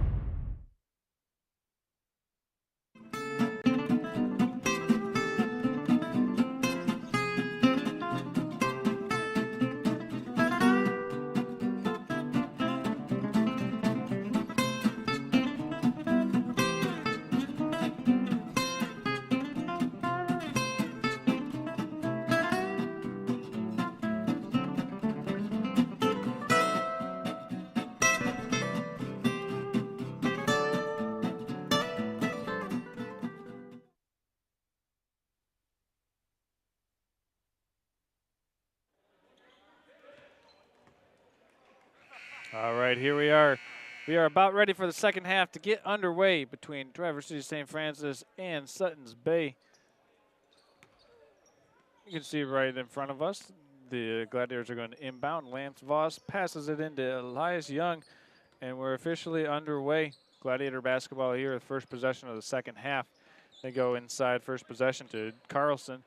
Carlson looking to find an open teammate, and Voss makes the jump shot, extending the Gladiator lead to 28 points. And here's Sanchez with it at midcourt for Suttons Bay. The Norse trying to solve this puzzle this Gladiator defense has been imposing so far in this game. As Sellers with great defense turns it over, saved by Sanchez. However, Anderson now with it. And Sellers able to swipe the steal, and he'll glide in for two. 40-10 now. After Sellers scores it off the glass, the Gladiators start with a 4-0 start of this second half.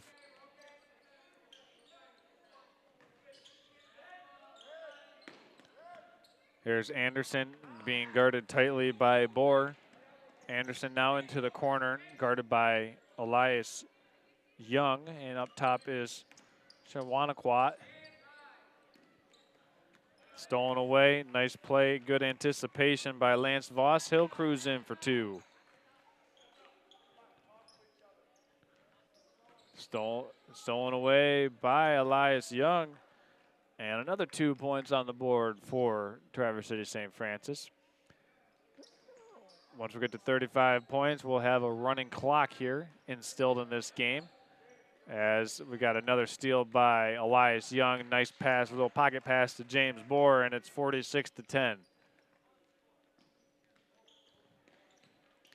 Shananaquet bringing it up the floor for Suttons Bay. Nice handles here shown. A little behind the back dribble. Ooh, cross against this hefty pressure by Cooper Sellers.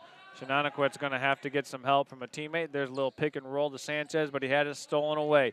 Gladiator basketball now in the hands of Young. Young has it stolen. One-handed pass gets taken away by Shananaquet. 5:48 left in the third quarter. Here's Keegan Arnst up top, being guarded by Bohr. And this one's going to go out of bounds, and it should be Gladiator basketball here.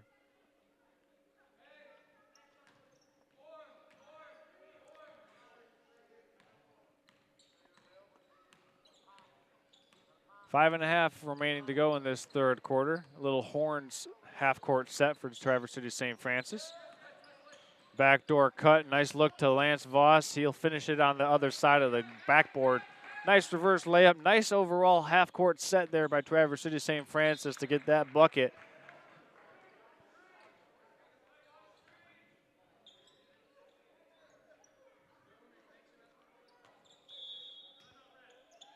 Keegan Arndt is an inbounder for Suttons Bay, and we've got a timeout taken by Jordan Anderson after not an ideal start to the third quarter for Suttons Bay, as the Gladiators have extended this lead now to 38 points. That is the margin right now.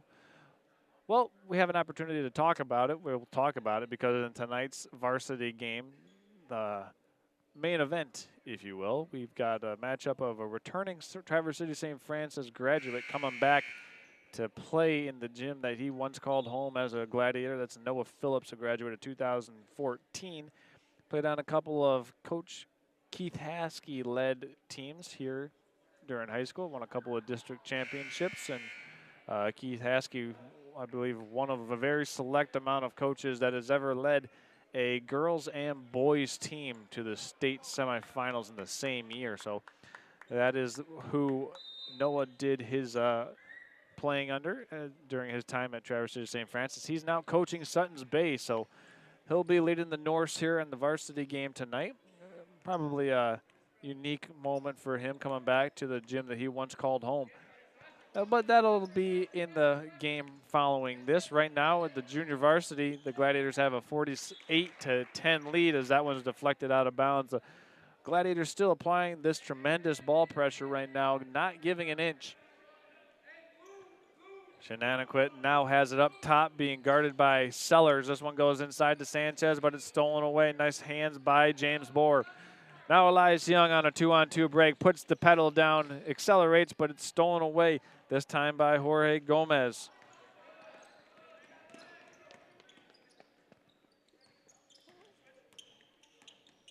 Handoff to Gomez, guarded by Young.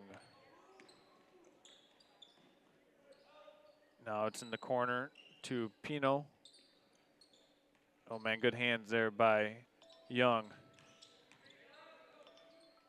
And it's stolen away underneath the basket. This time it is Voss. Voss is going to dish this one to James Bohr, and Bohr is going to score it.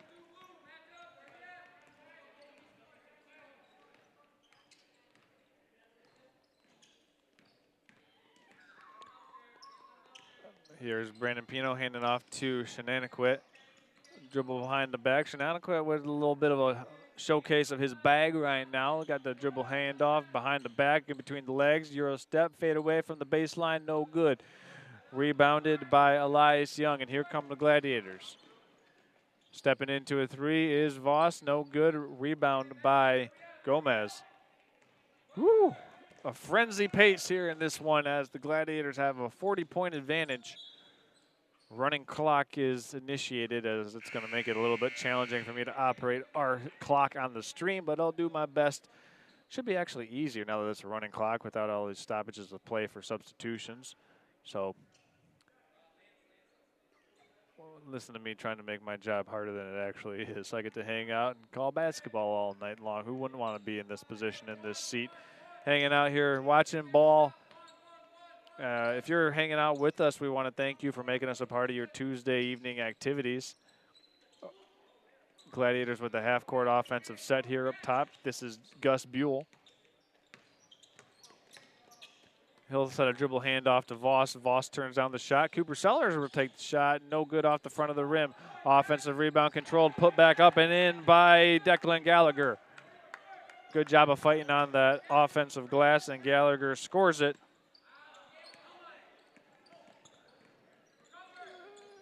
There's a turnover, stolen away by the Gladiators. Young has it. Up the floor goes to Voss. Over now to Sellers. He'll drive in, kick out to Voss. Wide open three-pointer, too strong. Rebound fought for, eventually saved, controlled by, put back up and in by Gus Buell.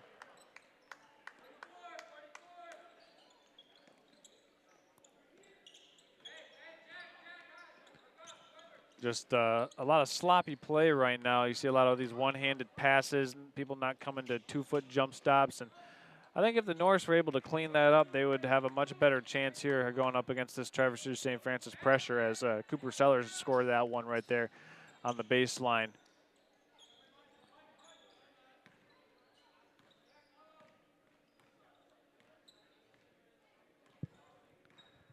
Shenaniquin now has it. He's being guarded by Sellers. Nice pick up top by Sanchez, or Gomez, apologies. And there is a rebound by Gallagher. Jack Young dishes to Voss. Voss with the 14-foot pull-up. No good. Rebound to Gomez. Suttons Bay looking for their first points of the second half right now. They have not scored in this third period of play. Here's Gomez trying to make his way into the paint. But it's turned over. Once again, Voss skips it up the floor. Gus Buell. Oh, wow. Tied up at the top of the shot was Cooper Sellers, and he'll go to the free throw line for a pair of free throws. Fouled on the play by Azaria Shenaniquit. Clock does not stop on the free throws because it is a running clock, so they'll keep the clock a-ticking as Cooper Sellers goes to the free throw for a pair. First one for Cooper is good.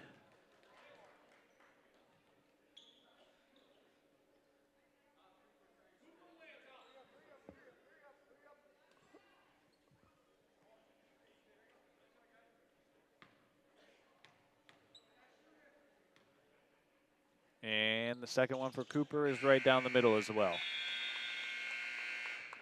And that will do it. So 3 quarters in the books. Gladiators have a 58-10 lead.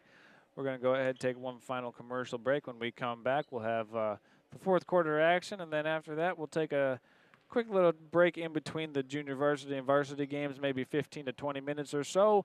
And then get ready, everybody, for the varsity game here between Traverse City St. Francis and Suttons Bay. Don't go anywhere, folks. You're watching high school basketball on Next Level Broadcasting. Now's the time to fly from your Northern Michigan hometown Cherry Capital Airport, TVC. TVC Airport will get you to your dream destination anywhere in the world. Visit tvcairport.com now.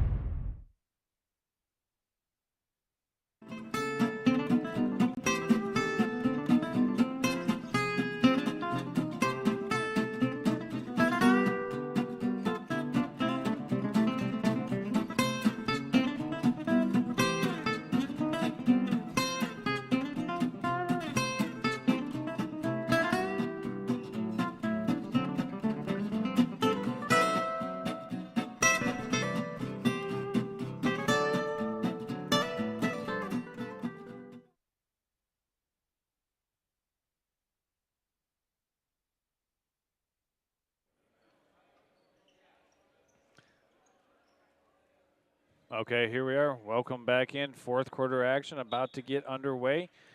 We are live at Traverse City St. Francis High School. Suttons Bay taking on the Gladiators, and right now the Gladiators on the scoreboard getting the best of the Norse. Right, it is a 58-10 lead for Traverse City St. Francis. Elijah Kiesel trying to make his way and chisel into the paint, but was shut off by this Gladiator defense, and the turnover is applied and forced by this, just a high pressure defense right now being applied by Traverse City St. Francis. There's a pass down low on the baseline. Declan Gallagher turns it over. Clock continues to move here, so we do have a running clock because it is a 48-point lead, which has initiated the running clock threshold.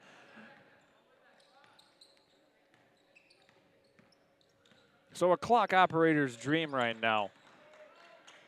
You don't have to do anything if you're a clock operator right now in this situation. This one's stolen away by Elias Young. Young comes to a 2-foot jump stop. Textbook form on that transition breakaway as Young scores it off the glass.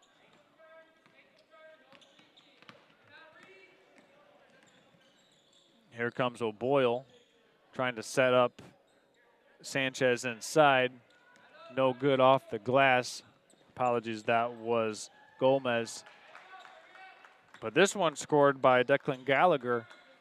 And the Gladiators now extend this lead 62-10.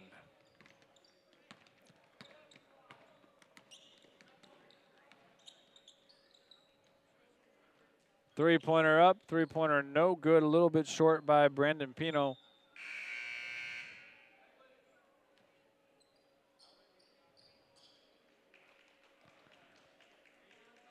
So we got I think one quick substitution coming in for Traverse City St. Francis is Brennan Luca. Luca will go into the corner and he will replace Declan Gallagher. Here's a shot for Luca up top, too strong off the glass. Rebounded by Doug Gallagher. Luca fires again from three, no good. Gallagher on the offensive putback and it's in.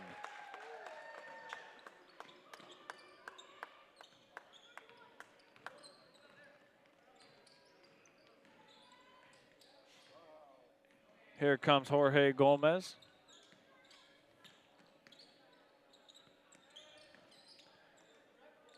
Right now, the Traverse City St. Francis JV team has exceeded their all-time program record for their opening day margin in terms of how much they've led by in a game.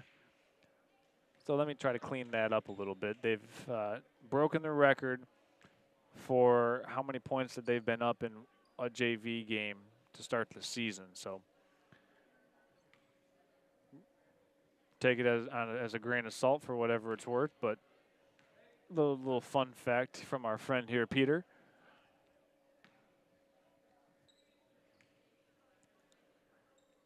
Second free throw gets a nice bounce from Shane O'Boyle, and that's the first point of the second half for Suttons Bay, as it's now 64-11. Three-pointer up, three-pointer way short. It's going to be knocked out of bounds. It should be Suttons Bay basketball here on the deflection. And we got Declan Gallagher coming back in, replacing Elias Young.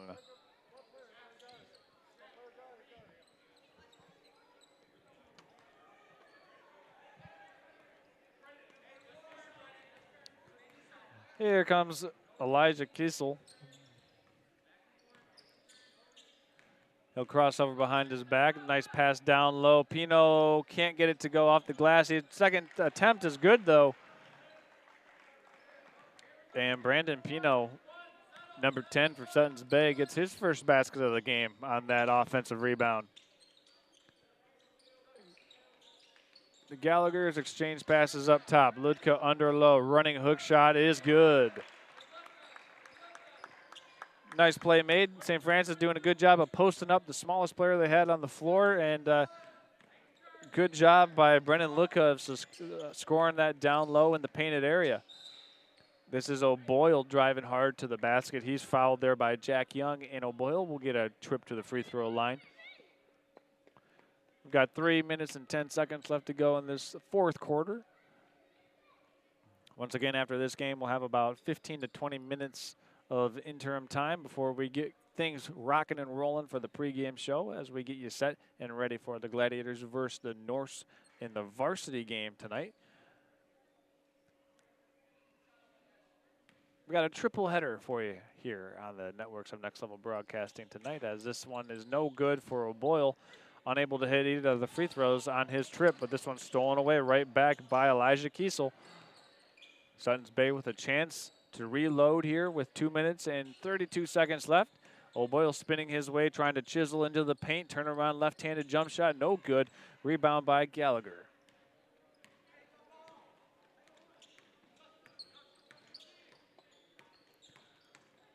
Oh, nice move. Hop step off the glass.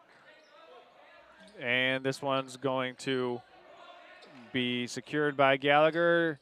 Three-pointer by Ludka is good.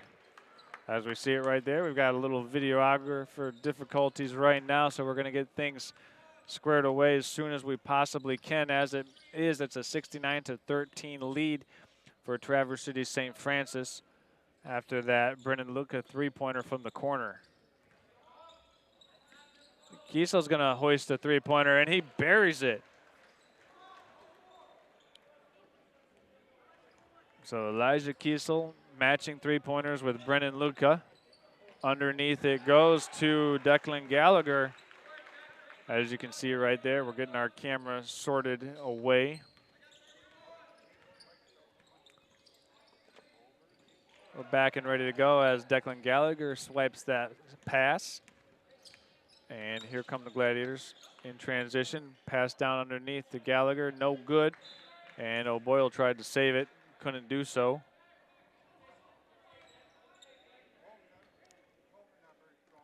And we've got things back up and running here. Videographer crew doing a great job of getting things back and sorted out after we had a quick malfunction, but we're back on track here as this one swiped away by Doug Gallagher. He's got a 1-on-2 fast break, dribbles it off his knee, unfortunately, so he wasn't able to go up and throw it down.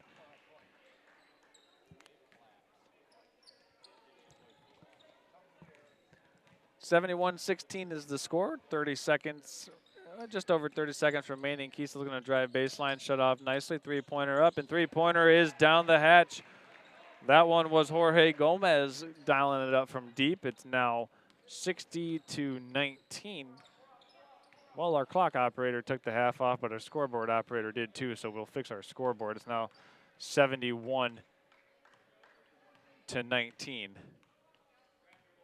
And the Gladiators are just going to dribble this one out. So a good opening night for the Gladiator JV squad. They win 71-19. We're going to step aside and we'll have the varsity game here in about 15 to 20 minutes.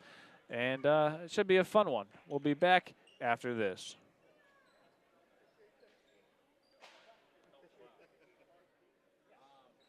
Now's the time to fly from your Northern Michigan hometown Cherry Capital Airport, TVC. TVC Airport will get you to your dream destination anywhere in the world. Visit tvcairport.com now.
Okay, ladies and gentlemen, we are now officially getting things underway as we are having the national anthem presentation, as we are just moments away from the start of tonight's varsity game between Suttons Bay and Traverse City St. Francis. It was the St. Francis junior varsity team that came away victorious in the first game of tonight's junior varsity doubleheader. As we want to welcome you in here to the Traverse City Cherry Capital Airport pregame show here. And, well, as each team gets ready to go, we'll have our national anthem. We'll send it over to public address announcer and step aside. We'll be back after this. Support and commitment to sportsmanship. We understand this commitment to include respect, responsibility, and restraint. It is citizenship in action. We ask each of you to join us in making this a positive experience for everyone tonight. Now we ask you to rise. Gentlemen, kindly remove your caps to join us in our pregame invocation, followed by our national anthem. In the name of the Father, and the Son, and the Holy Spirit.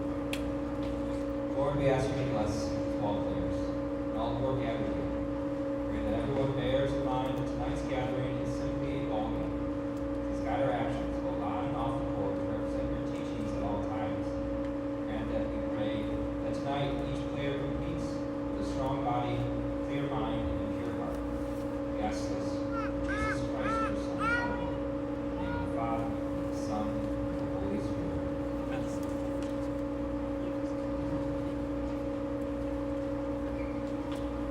The privilege of this event was made possible and preserved by those who have fought, those who continue to fight for the freedoms we enjoy. Let us now honor and respect their efforts and sacrifices. All veterans, we encourage you to surrender the appropriate salute, and everyone else, please place your hand over your heart as we proudly sing our national anthem.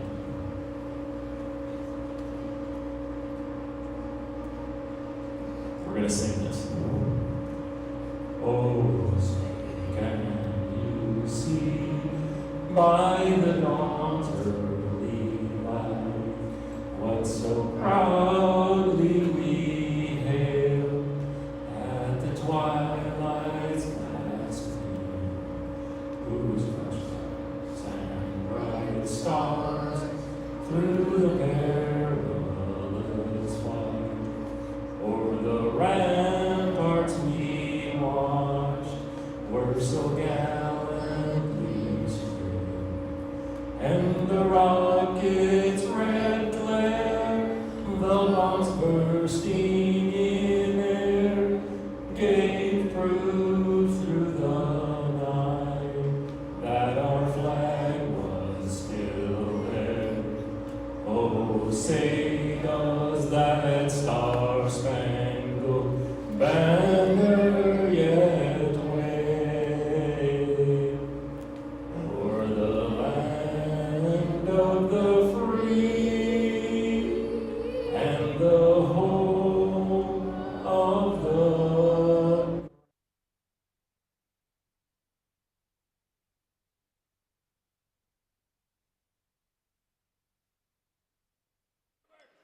All right.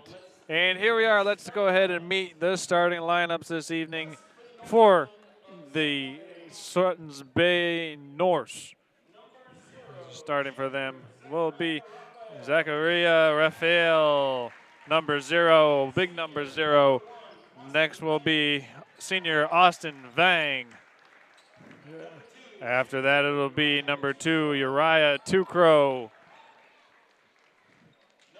Number 3, Grayson Opie. And folks, you will have to keep an eye on Grayson Opie for Suttons Bay. Maybe one of the most athletic kids on the floor this evening. Last but not least is Connor Saz for Suttons Bay.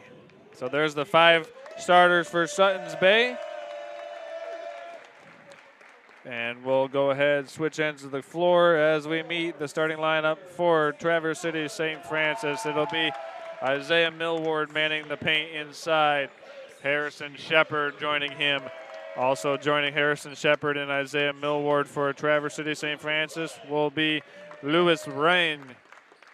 He is a junior, and then after that it'll be Mason Holscher. And then last but not least, starting out will be Luke Gorman. So that's the 5 starters for the Gladiators. It goes Holscher, Gorman, Millward, Harrison Shepard,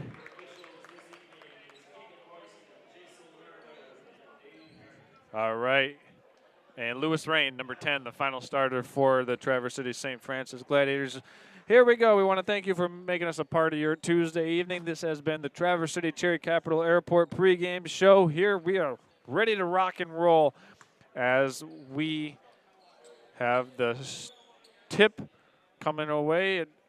In my opinion, it'll most likely be Grayson Opie versus Isaiah Millward. It is indeed.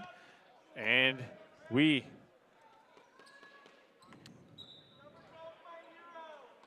are underway. Tip controlled by Isaiah Millward. First possession of the game goes to the Gladiators. This one swung around the perimeter. Luke Gorman catches it in the corner. He's going to let it fly. No good. Offensive rebound out to Holscher. He's got a chance underneath. Blocked. Millward on the stick back. No good. Opie controls the defensive board. Suttons Bay gets a stop on their opening defensive possession of the game. Into the corner it goes. Up top right now. Suttons Bay moving this ball around. Here comes Opie. Opie getting a nice high post touch to Raphael. Pounding it in the paint, chiseling his way in and fouled. Heading to the free throw line will be Zachariah Raphael. And that's a really nice first possession for Suttons Bay on their first offensive chance. And they get a post touch to their big guy inside. Raphael coming to the free throw line for his first opportunity. Foul was called against Luke Gorman. Free throw rims out for Suttons Bay.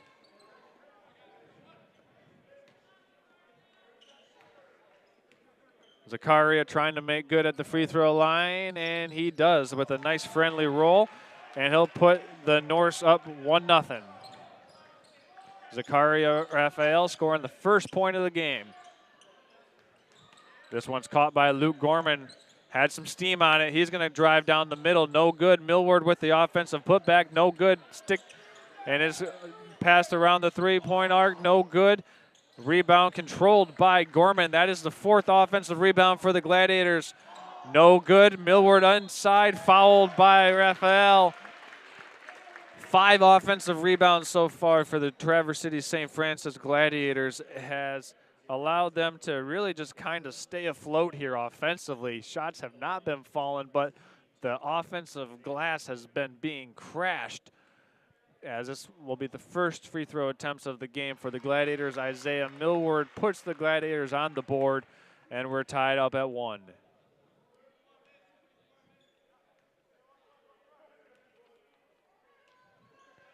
Millward's second free throw is no good. Raphael secures the defensive board. Raphael's going to turn it over. Harrison Shepard with the swipe. And the Gladiators come back. Three-pointer up. Three-pointer is a little bit too strong. Raphael secures the board. Suttons Bay doing a good job, well, that time, of holding the Gladiators to 1 shot. Opie goes to Raphael. He's got it at the high post. Handoff, 15-foot jump shots, too strong. Austin Vang couldn't get it to go. Here comes Holscher up the floor now to Rain. And Gorman's teeing it up for 3. Too short. Up the floor goes to Opie. This could be showtime, but he's just going to smoke the layup. Opie unable to finish it at the rim. Both teams here with a little, like, early game jitters. I don't know what it is.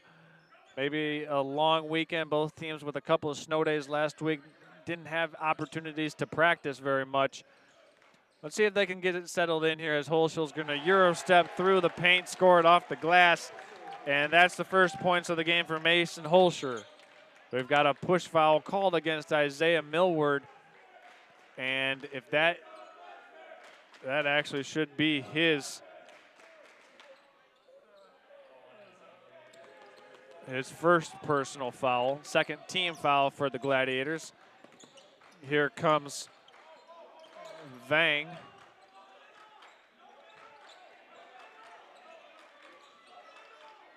Vang, Tukro, Opie, Raphael, and Saz on the floor for the Norse. High post touch to Raphael, backing down, trying to get in over the shoulder, hook shot, got it to go. Zachariah Raphael doing his thing, or Zakaria, excuse me. And we're knotted up at 3 apiece. Nice slip by Luke Gorman, unable to get it. Raphael clears the glass, 1 and done for the Gladiators. Vang gets it from Tukro. Raphael now with it on the perimeter. Dribble hands off to Vang. Vang has it stolen away. I don't know if that was partially blocked by Millward, but Gorman came up with it, and the Gladiators get another takeaway. Key statistics so far, Gladiators with 5 offensive rebounds. Harrison Shepard's going to curl that screen, and we got a foul called against Austin Vang.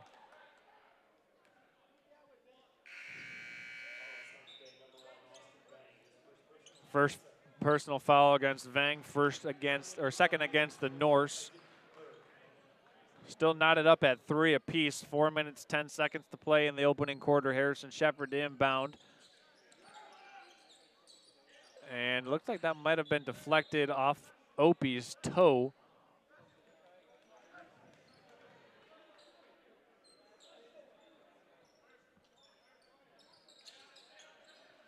Shepard once again the trigger man. He's going to find an open Lewis Rain. Rain tried to drop a pocket pass down, but it was stolen away. Tukro comes up with it. Turnover by the Gladiators. Tukro driving baseline, looking to get a post touch to Raphael. No good, stolen away. This is Rain on the fast break, waiting for help from Shepard. Shepard couldn't handle it, and it's out of bounds off of Harrison Shepard back to the Norse. Back-to-back turnovers for St. Francis is keeping this game tight. Tukro has it. Rain got swarmed. Gorman has it, blocked by Opie. Nice defensive stance by Suttons Bay, not allowing the Gladiators to turn it over and get points.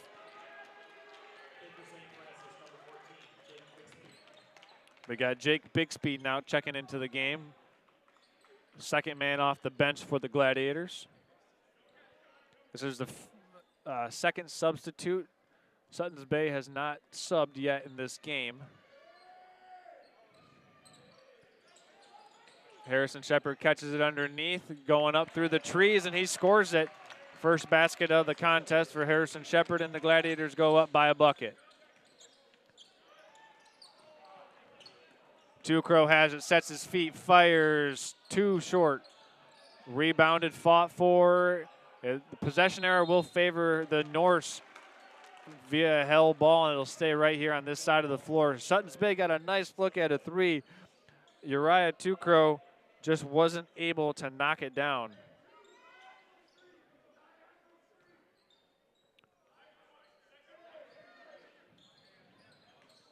Raphael hands over to Tukro, little 2-man game. Raphael trying to roll down to the paint. He's down. The Gladiators have numbers here. Holscher pushing it, 5-on-4 for St. Francis. Excellent job of transition defense. This time, Rain's gonna let one fly, and Rain makes it rain. Gladiators go up 8-3 on the 3-pointer. Nice pass underneath for the find. Man, Austin Vang just dropped a dime down low to Connor Saz, and it's 8-5. Here's Harrison Shepard working around up top, going in, cruising in for the basket. He's got 4 points now as the Gladiator offense is starting to come to life here. Suttons Bay breaking the pressure relatively easily. Tukro crossing over, going up, fouled. He'll go to the free throw line. The Norse have settled into being able to handle this pressure being applied by St. Francis. Third team foul against the Gladiators, and this one is called against Lewis Rain.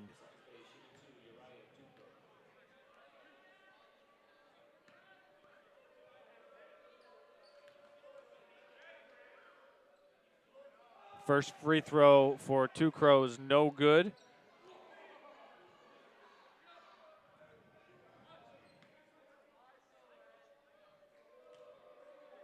Second free throw is true, so it's a 2-point game after the Uriah Two Crow free throw.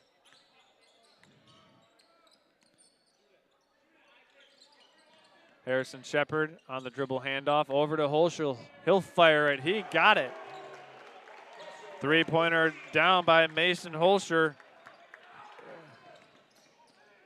Coming back down with it is Raphael. Raphael blocked underneath. Third chance stick back is good. Zakaria Raphael, he's got 6 points for the Norse. Millward couldn't finish inside. Actually, that was Isaac Kerr who's recently checked into the game. Here comes Opie. Norse Opie, nice move, got it to go. It's back to a one-score game. Opie's first points of the game. Check that, Zachariah Raphael with 5 for Suttons Bay. And we're back to a one-score game. 1 minute, 20 seconds to go in the opening quarter here. Isaac Kerr now in for the Gladiators. Holscher and Shepard to go along with Bixby and Rain. 5 on the floor for the Gladiators. Rain's going to spin by, find Bixby. Bixby has it tied up, and Opie was the first man down on the floor to grab it, but the possession arrow will favor the Gladiators.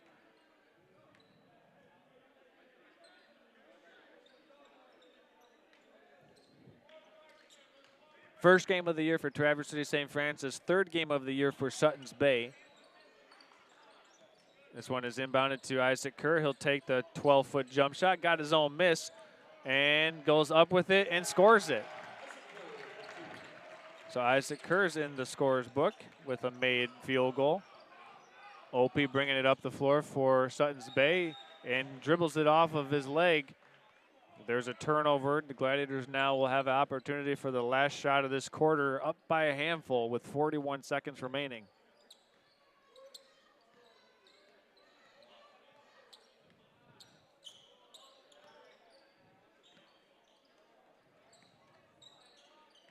Bixby over to Holscher. Down low it goes to Harrison Shepard. He's got a post touch. Inside to Isaac Kerr. Kerr couldn't get it to go. Raphael secures the board. 24 seconds left for the Norse here to cut it to a one-possession game before the end of the quarter. Here's Vang down low to Raphael. Raphael was mugged, and he's fouled hard, and he'll go, well, let's see, that's the 4th team foul against the Gladiators. That's called on the floor, so no free throws for Zakaria Raphael.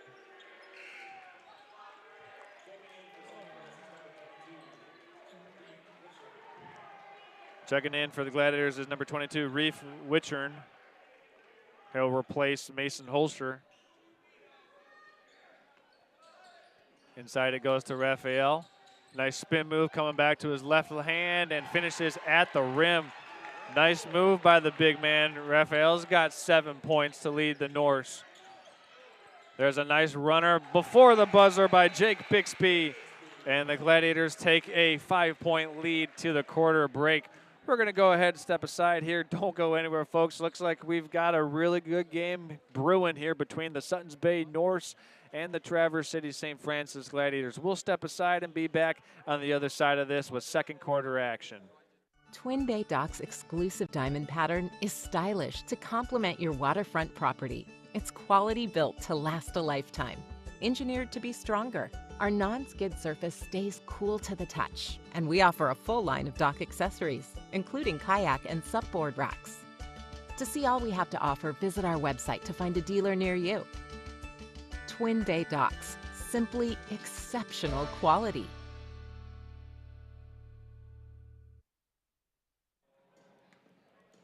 All right, here we are. Welcome back. Second quarter about ready to get underway between Suttons Bay and Traverse City St. Francis. It's been a good one so far. If you're just now tuning in, leading scorer in the game is Zakaria Raphael for Suttons Bay Norse. I mean, he's been doing everything. He's 1 for 2 from the free throw line and 3 made field goals, a couple of offensive rebounds. So far, the Gladiators have been dominating on the offensive glass. That's how that they've got this 5-point lead. If Suttons Bay can do a better job of defensive rebounding, this game can maintain its 2-score game pretty much all game long. And hopefully it does, because we're always looking for some fun games to start the year off strong.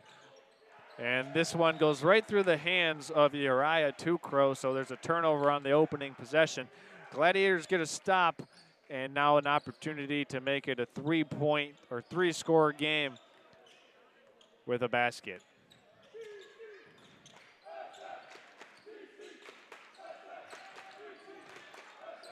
There's a nice backdoor pass to Bixby. He'll put up the floater, no good. Kerr had the offensive board rejected by Opie. Here's a run out for Tukro and Opie. Tukro going to Euro, no good, smoked the layup.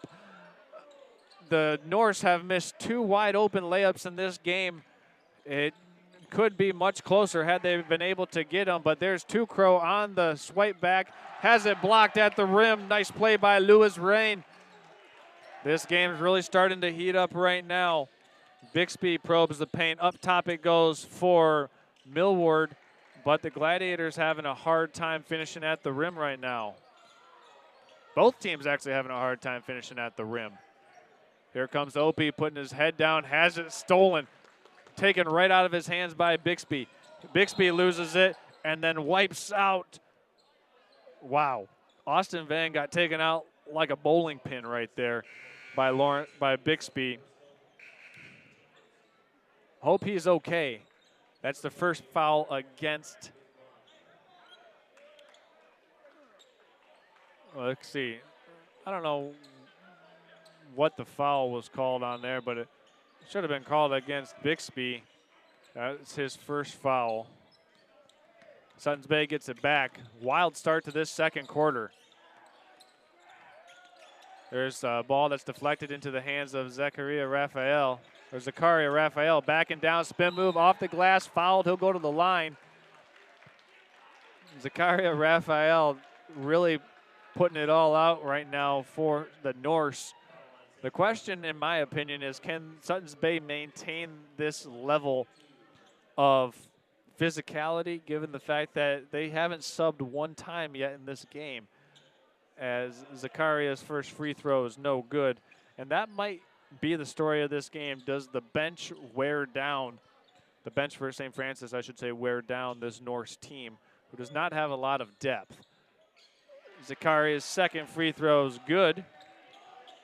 He's got 8 points to lead all scorers now. Back to a 4-point game. Advantage Gladiators. Luke Gorman has checked back into the game. Weichern passes off to Shepard. 15-footer by Gorman is no good. Rebound up top by Vang. We've got a loose ball foul called against Harrison Shepard. That'll be the second team foul versus the Gladiators. First on Shepard.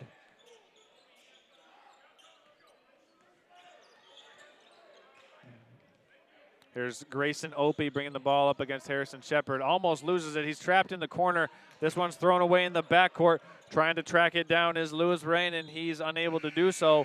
But the Gladiators will get the ball on their own sideline. It actually should be baseline because the ball went out of bounds on the Suttons Bay baseline, so the officials have made the correction here. Yes, indeed, they have. Harrison Shepard inbound. Mason Holscher has also checked in for the Gladiators. 3-point up and away. Too strong for Wichern.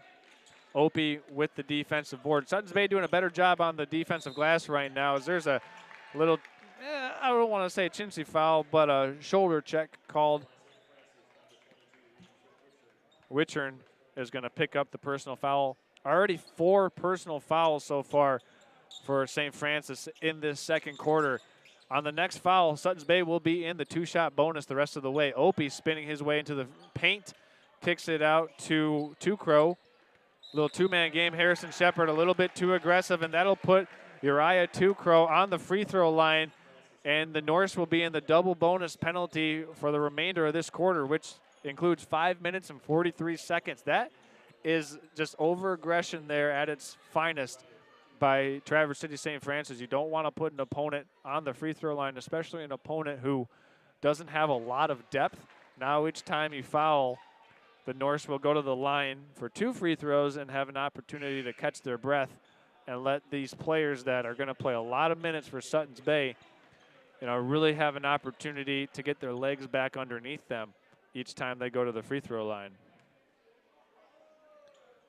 So Uriah Crow makes both at the free throw line, and we've got a timeout taken by Traverse City St. Francis. We've got a 2-point game.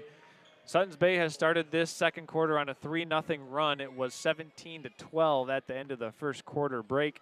Suttons Bay doing its thing at the free throw line, and they potentially could be doing their thing from the free throw line for the remainder of this quarter. They will be in the double bonus the remaining 5 minutes and 43 seconds. Can't emphasize how big that is for a team that does not have a lot of depth. Suttons Bay actually hasn't subbed one time. So let that be an instrument to tell you that this Suttons Bay team wants to stay out of foul trouble. They want to stay fresh. A really good way of staying fresh in the first half of a game is by getting to the free throw line. That way you can catch your breath, get your legs back underneath you. Another point to make here is that Suttons Bay, this is their 3rd game of the season. They've been truly battle-tested so far. They've lost to Traverse City Christian 57-41, and they lost to Frankfurt 62-52. So they started the season 0-2, have the Norse, and they're looking to get off the schneid here at Traverse City St. Francis. First game of the year for Traverse City St. Francis. So we really hope that we are treated to an excellent ball game between these two teams here tonight. It's Mason Holscher, Luke Gorman, Isaiah Millward, Jake Bixby, along with Reef Richard for the Gladiators, the 5 on the floor on this offensive possession. There's Holscher queuing up the three-pointer. No good. Rebounded by Connor Saz for the Norse. And they have a chance to tie or take the lead here with a made field goal on this possession. Here's Crow, guarded by Bixby. He'll drive, put his shoulder down. Vang trying to drive baseline tough. Baseline J, no good. Holscher coming out of there with it. It's a 4-on-2 break for the Gladiators. Holscher finds Bixby in the corner. Three-pointer up. Three-pointer no good. Tapped out to Holscher, though. Second chance reload do the Gladiators. Well, if you're having fun hanging out here on a Tuesday night, wherever you're watching from, we got a good game here brewing as shots no good, secured by Saz. Even number break for Crow. He'll put his shoulder down, and we got a travel called against Uriah Crow. And he's coming over to get an explanation from one of our officials, and the official said that his plant foot slid when he made contact. I think Crow was anticipating a foul called, but no call was made, and then the travel ensued. Here comes Wichern. Kicks it over to Holscher. Holscher guarded by Crow. The Gladiators not really making Suttons Bay guard for an extended period of time so far in these defensive possessions. And we've got a foul called against the Norse. I think this is going to be called against Grayson Opie. And it is indeed. That's his first personal foul. Only the first team foul for Suttons Bay so far in this second quarter. And every foul earned by the Gladiators, which they have 5, they've earned them. They've been hard contact fouls as Luke Gorman slides in for 2. And he gets the first points of the quarter nearly halfway through for St. Francis. Crow is going to walk into a three-pointer, count it, and a foul. And Uriah Crow's going to the charity stripe for a chance at a 4-point play with an opportunity to tie this game at 19 apiece.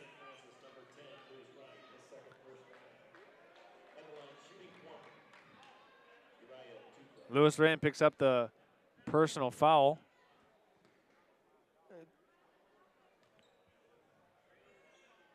And Tukro makes the free throw. He's got 6 points now in the game. Excuse me, 5 points. 7. And we're knotted up at 19. Isaiah Millward with it out top, looking to penetrate the paint. Tough shot, blocked up top, but a foul's called against Zakaria Raphael. And against Raphael, that is his second personal foul. Saying that they got him with the body down low. Up top, it was clean. But that's a big foul on Zakaria because he's kind of the only post presence that Suttons Bay has shown to have. And as Millward misses the first free throw, Suttons Bay doing a good job of not really having to go to their bench here in this first half. Actually, they haven't gone to their bench here in this first half. Just letting their starters get a good run and using those timeouts to give their players some well-needed rest as Millward's second free throw is no good. 0 for 2 on the trip to the line. Isaac Cure with the offensive rebound. Holscher left wide open. He's going to tee it up. No good. Millward skies for it. Tukro somehow comes out of there with the defensive board. Gladiators with a couple chances there, unable to retake the lead. Opie up top with it. Free throw line jump shot, no good off the glass. Rebounded inside by Isaac Kerr. Gladiators have it with 3:16 left in the half. Here's a little horn set up top. Holscher's going to fire it, partially blocked by Tukro. And Vang comes out of there with the defensive rebound. Dribble handoff up top to Tukro. Two-man game played here by the Suttons Bay guards. Tukro got his own, swung out back up top. Opie now resets. Got to be careful with the basketball. Opie driving in, a lot of contact, and this was blocked by Isaac Kerr. Actually, they're saying it was not blocked at all, just Opie had lost it going out of bounds. So with 2:40 remaining in the half, we're still tied at 19. Good game here. It looks like this one could be coming all the way down to the wire as Tukro gets the swipe away. He's got a breakout, and he'll lay it up, and Suttons Bay has taken a 2-point lead. They've stormed out of the gates here in this quarter. They've got a 9-2 advantage in the second quarter right now. St. Francis really needs to try and find their footing on offense as this one's stolen away by Saz. Zakaria Raphael leading the break. He's going to find Opie. Opie is going to tee up a three-pointer and bury it. Grayson Opie makes his scoring presence known with the first made three-pointer of the contest for Suttons Bay, and they lead by a handful, 24-19. 1 minute, 50 seconds left to go in the first half. Two-man game by the Gladiators, 15-foot pull-up, no good, off the head of Raphael. Gladiators with another offensive rebound. Holscher with the floater, too strong. Got his own offensive rebound. I sound like a broken record with these offensive boards. Isaac Kerr with the free throw line jump shot, and Millward with a rebound save. And head coach Sean Finnegan is going to take a timeout and just try to settle his Gladiators down right now. I believe they had 3 offensive rebounds on that possession alone. Right now, St. Francis, well, I mean, I don't know if I've seen a team get this many offensive rebounds, but not able to get any offensive rebound putbacks around the basket. It seems like whenever they get these offensive rebounds, they're settling for pull-up or contested jump shots. They've had a couple open jump shots around the perimeter. I will grant them that. But they're not getting to the free throw line like you would anticipate or getting close second chance putbacks like you would anticipate for a team that's offensive rebounding at this high of a level. Maybe that's something they're talking about in this timeout right now is, hey, guys, if you get the offensive rebound near the basket, go up with it. Let's shoot a 4-foot shot as opposed to a 17-footer or a contested 12-footer. Gladiators right now maybe making it a little bit harder on themselves than it truly needs to be. If you're Suttons Bay, though, you're dodging a lot of bullets right now as the Gladiators have dominated the offensive glass.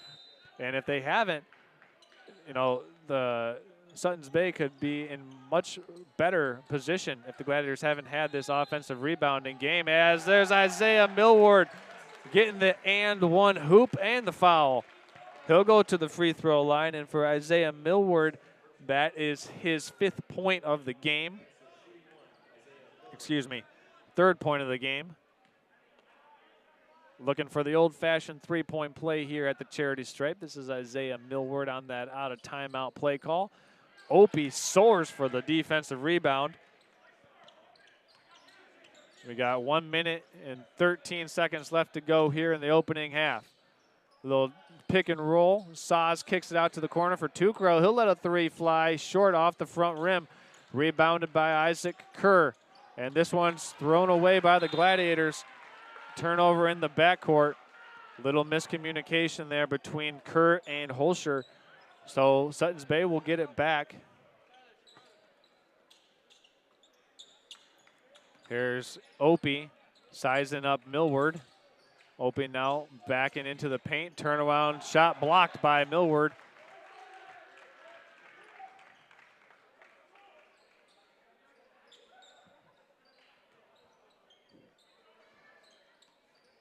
.48 seconds remaining in the half. This one stolen away on the inbounds pass. Nice play by Lewis Rain.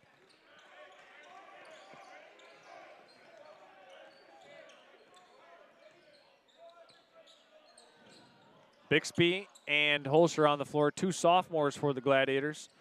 Here's Holscher now up top. Post touch to Isaac Kerr. He's going to go up and in off the glass. 4 straight now for the Gladiators, and we've got a 1-point game. Opie now bringing it up the floor, guarded by Isaiah Millward. Handoff up top, under 15 seconds left in the half.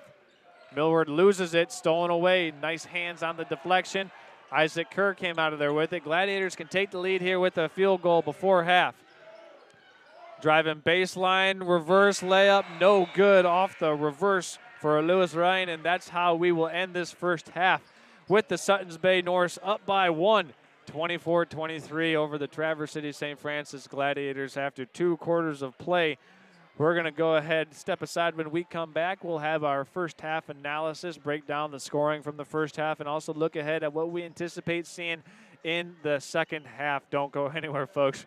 We got a really good one here between Traverse City St. Francis and the Suttons Bay Norse here on opening night from St. Francis High School. We'll be back after this. Twin Bay Dock's exclusive diamond pattern is stylish to complement your waterfront property. It's quality built to last a lifetime. Engineered to be stronger, our non-skid surface stays cool to the touch, and we offer a full line of dock accessories, including kayak and supboard racks. To see all we have to offer, visit our website to find a dealer near you. Twin Bay Docks, simply exceptional quality.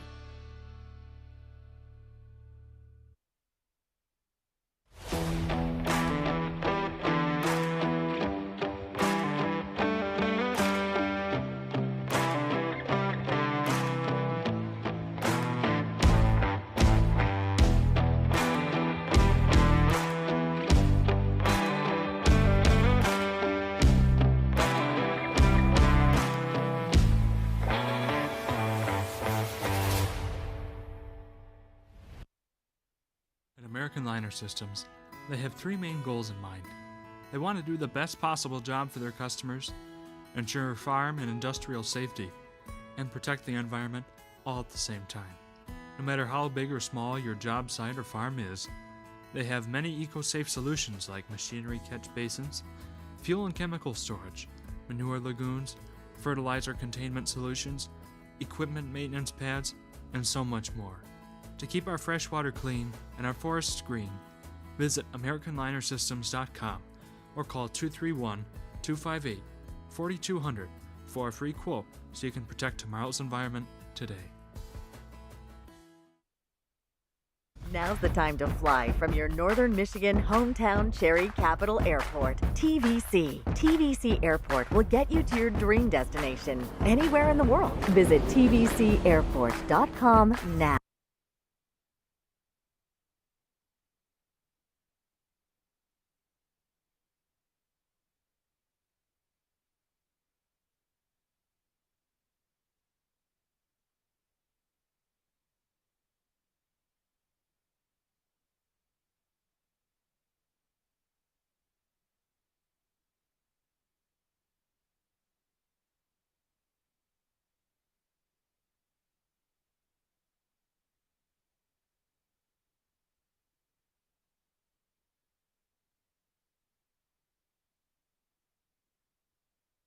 This is Charles, founder of Next Level Broadcasting.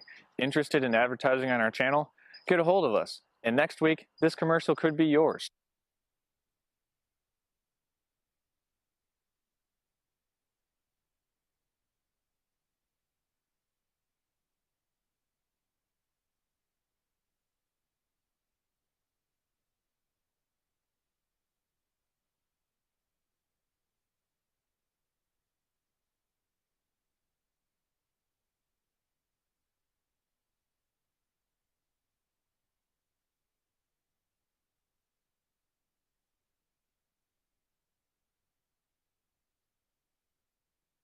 Now's the time to fly from your Northern Michigan hometown Cherry Capital Airport, TVC. TVC Airport will get you to your dream destination anywhere in the world. Visit tvcairport.com now.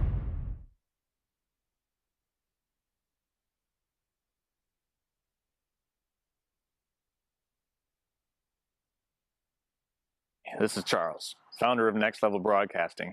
Interested in advertising on our channel? Get a hold of us, and next week, this commercial could be yours.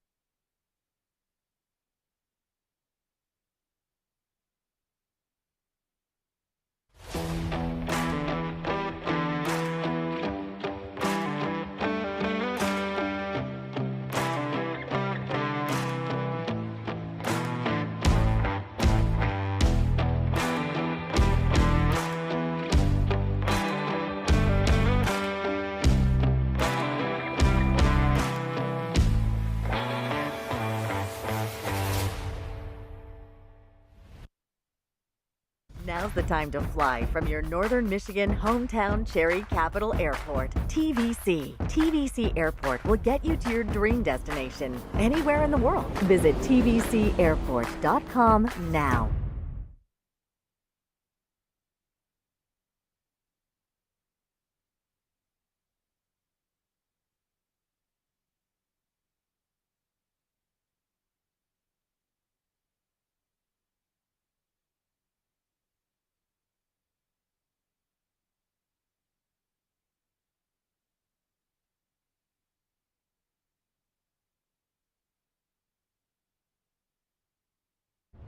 Now's the time to fly from your Northern Michigan hometown Cherry Capital Airport, TVC. TVC Airport will get you to your dream destination anywhere in the world. Visit tvcairport.com now.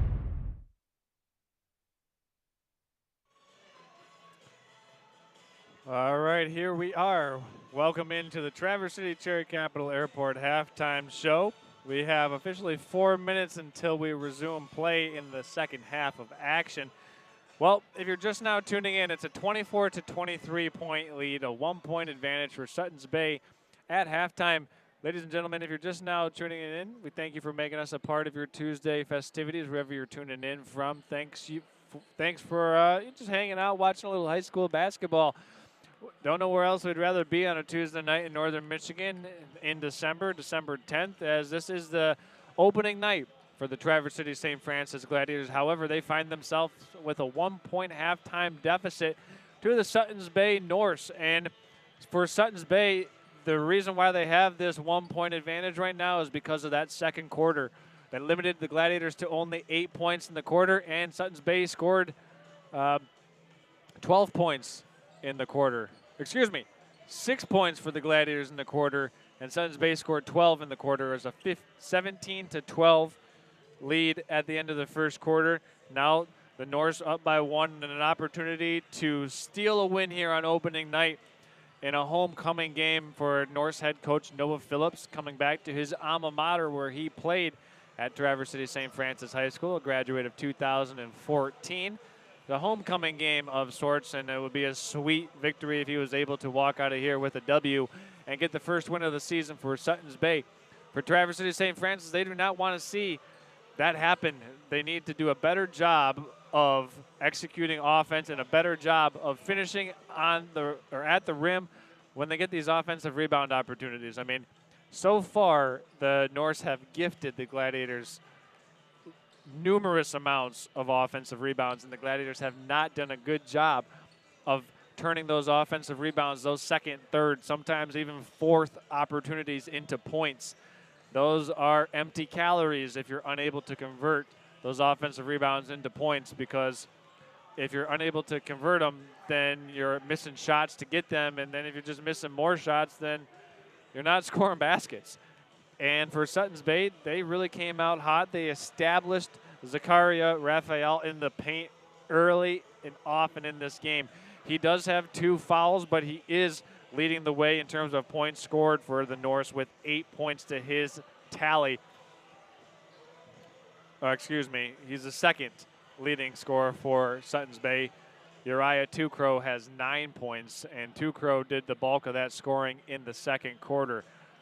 We'll see what the Gladiators have in store for us here, though, because they've shown good things. It is their first game of the season. We'll see if they're able to kind of get those first game jitters out of the system in this second half. The first quarter, the Gladiators did a good job, but in the second quarter, Suttons Bay really turned up their defensive pressure. St. Francis just didn't do a good job of cherishing those second possessions that they were getting. They're getting so many offensive rebounds and taking poor shots from those offensive rebounds, in my opinion. They've had some open and in-rhythm shots from behind the three-point line. They've hit a couple three-pointers. However, Suttons Bay dominating at the free throw line so far. 6 made free throws to only 1 made free throw for Traverse City St. Francis. Suttons Bay from the free throw line, 6 of 9, and St. Francis 1 of 5. So the Gladiators leaving some points at the free throw line, and Suttons Bay scoring more points at the free throw line than free throw attempts that the Gladiators have had. For Traverse City St. Francis, they need to get Suttons Bay into some foul trouble here. Suttons Bay, they haven't substituted one single time in this game so far. Actually, they did one time. Zakaria Raphael checked out when he picked up his second personal foul. But outside of that, Suttons Bay has not made a substitution in this game. So we'll see what we have in store for us here as we begin the third quarter of play. And we are looking forward to a good final 16 minutes of basketball between these two teams here on opening night from Traverse City St. Francis High School. It'll be the Gladiators with the first possession of this second half. Post touch for Isaiah Millward. Turnaround hook shot is good, and the Gladiators retake the lead on the Millward basket. Tukrow over to Opie. They break the Gladiator pressure. Opie now driving baseline, is swarmed by 2 Gladiators, but gets it back out to Uriah Tukrow. He'll run up the floater off the rim, no good. Luke Gorman with the board. Gladiators now in transition to Lewis Rain. He'll drive baseline, put his shoulder down, runner, no good. Zakaria clears for the Norse. Opie with it up top. Raphael now with it at the high post. He'll dribble down, chisel his way into the paint, put it up, count it, and 1. Big time move for Zakaria Raphael. He picks up where he left off in the first half with a basket, the first basket of the half for Suttons Bay. He's now got 10 points for the Norse.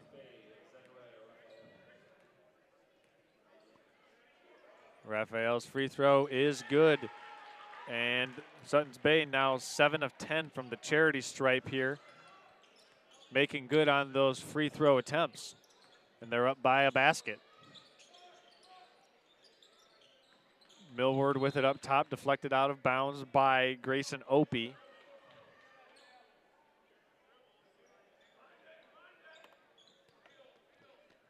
Gladiators right now just look a little hesitant. They did have to deal with some foul trouble in the first half. Harrison Shepard picked up 2 fouls. Let's see if he can be the spark plug to ignite this Gladiator offensive engine here in the second half. Down low it goes to Luke Gorman. Turnaround Jay, too strong. Rebounded by Vang. So far, Norse doing a much better job of defensive rebounding here in this half.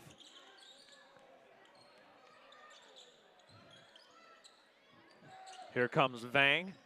Dribbling inside. Nice drop down to Connor Saws. Saws fouled, and he's called for a travel. shuffling the puppies a little bit before it got that shot up and in.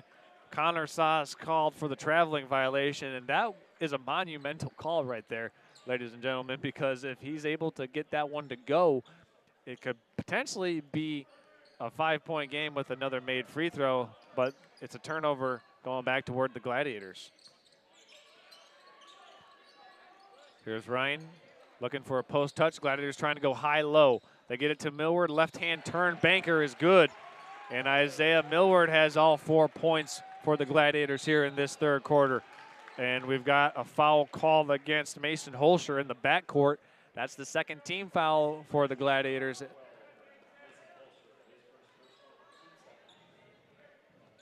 Well, if you're tuning in to see a good game, I don't think this one's going to disappoint you. As Austin Vang brings the ball up into the front court. Nice drop down pass to Connor Siles, but he blew the layup. Rebound by Isaac Kerr. Here come the Gladiators, teeing it up for three is Rain, and he got it. Big time basket for Louis Rain, and the Gladiators are back up by 3. Stolen away from behind, Harrison Shepard with the thievery. Shepard one-on-one versus Opie. Nice pass to Rain, and Rain banks it in for 2. Actually a 7-0 run right now for St. Francis. They've reclaimed the lead. And there's a foul called against the Gladiators. This should be called. It is against Louis Rain, and it's a third foul against Rain and the third team foul against St. Francis. So the Gladiator pressure has picked up here, and it's allowed them to spike this 7-0 run to reclaim the lead. Let's see if Suttons Bay has an answer. Austin Vang now up top. Having a hard time breaking this pressure. Stolen away by Rain. It's a 3-on-2 break for St. Francis. Now make it a 4-on-2. Rain almost traveled. Holscher now being guarded by Tukrow. Rain stares down the three-pointer. He lets it fly. No good. Wide open look, but offensive board by Isaac Kerr. Gladiators reload.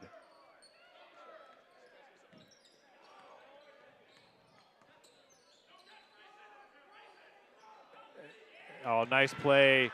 The three-quarter front by Opie. He steals it. He's now bringing it up the floor in transition, crossing over, going baseline, puts up the shot. No good. Offensive rebound saved, but it's right into the hands of Kerr.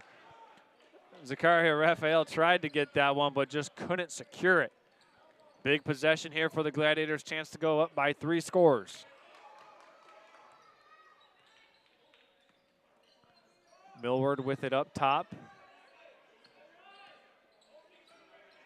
1-3-1 offensive set here for St. Francis.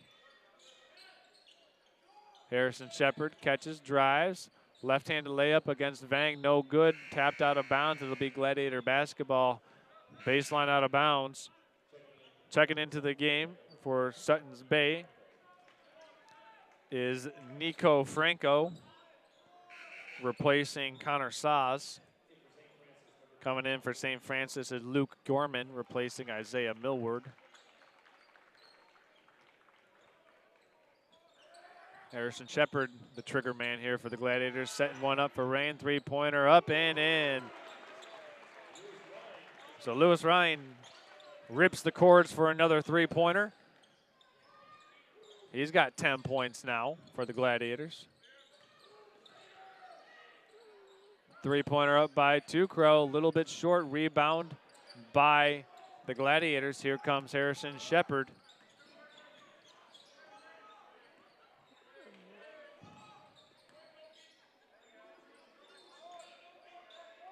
They called that Ryan shot a two-pointer, but Harrison Shepard knifes through the lane.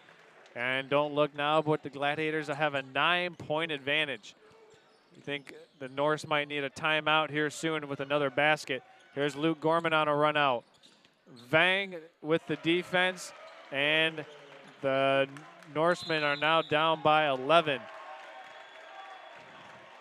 It's a 13-0 run for Traverse City St. Francis, and I'd be remiss if I didn't mention that this run began with that call that Connor Saws had when he traveled right before going up and making the basket, had a potential and one call wiped away because of the traveling violation, and then What proceeded after that was a Traverse City St. Francis onslaught, 13 straight points, and now they're up by 11 in the third quarter. So this game is a game of runs. It was 17-12 at the end of the first quarter, 24-23 at halftime. Right now, Suttons Bay having a hard time to find offense as they've only scored 3 points in this third quarter. Gladiators really putting the pedal down here defensively and are amplifying this pressure against Suttons Bay. Will the Norse be able to throw a counterpunch here? I think that's the biggest question. St. Francis has been getting good looks, and they've been open in rhythm three-pointers or baskets at the rim. And they started this quarter by going inside to Isaiah Millward. He had 4 straight to get the Gladiators going. And then Lewis Ryan got it going from deep. He's got a three-pointer and a two-pointer made here in this quarter. He's got 10 total points in the game. So him, Millward, Harrison Shepard have been the ignition switches for this Gladiator offense, but it's all stemming from their defensive intensity and pressure that they're putting on the ball and just continually putting mental pressure on Suttons Bay to make the right play when they have the ball. Let's see if Suttons Bay can respond here. Here comes Grayson Opie. In the corner it goes to Franco. Opie staring down Harrison Shepard. Kicks. Franco, Two-Crow now. Inside to Raphael. Nice pass, but Raphael couldn't squeeze it on the power dribble. Turnover, Norse. Excellent post-entry pass by Grayson Opie. Zakaria Raphael just couldn't control it once he put it on the deck.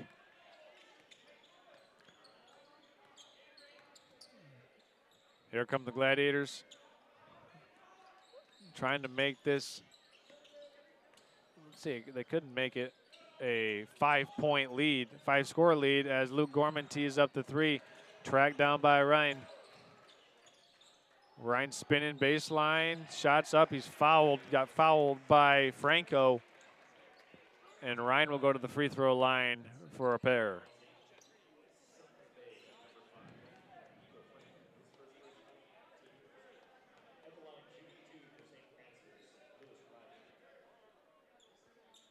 Free throw for Ryan is good.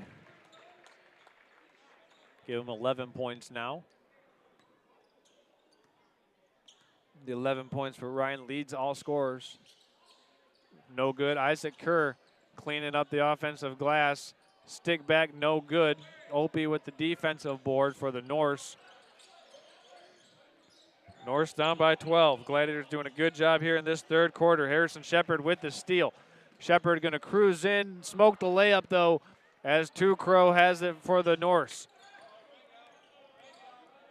Floater, no good by Franco.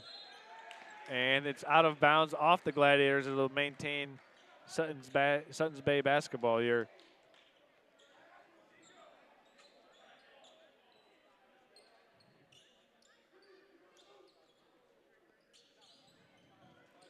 Inbounded to Raphael.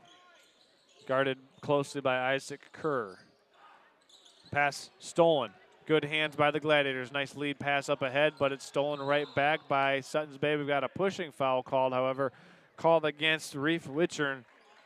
And it'll be back ball awarded to the Norse.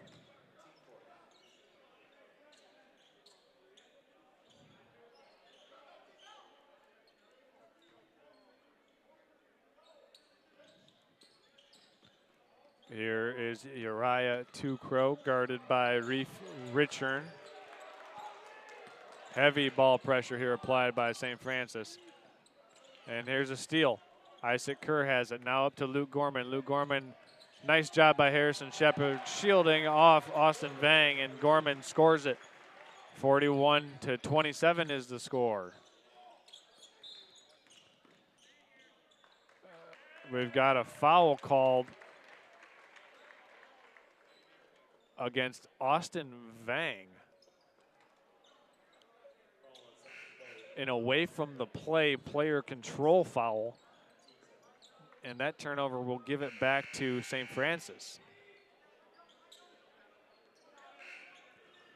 You can see here in this third quarter maybe a little bit of attrition starting to show up for Suttons Bay, as these players have to be seriously gassed. Suttons Bay playing 6 guys here this evening, looking to try to get through this third quarter like a boxer trying to be saved by the bell. Gladiators with an opportunity to maybe deliver a knockout punch here before the end of this quarter. Ryan show and go, move, hop, step, dribble, no good on the right-handed finish, got his own miss. Looking to get a post touch. Over now to Gorman. Gorman gonna run up the right-handed hook shot. He's fouled and he'll go to the free throw line. Luke Gorman fouled by Zakaria Raphael.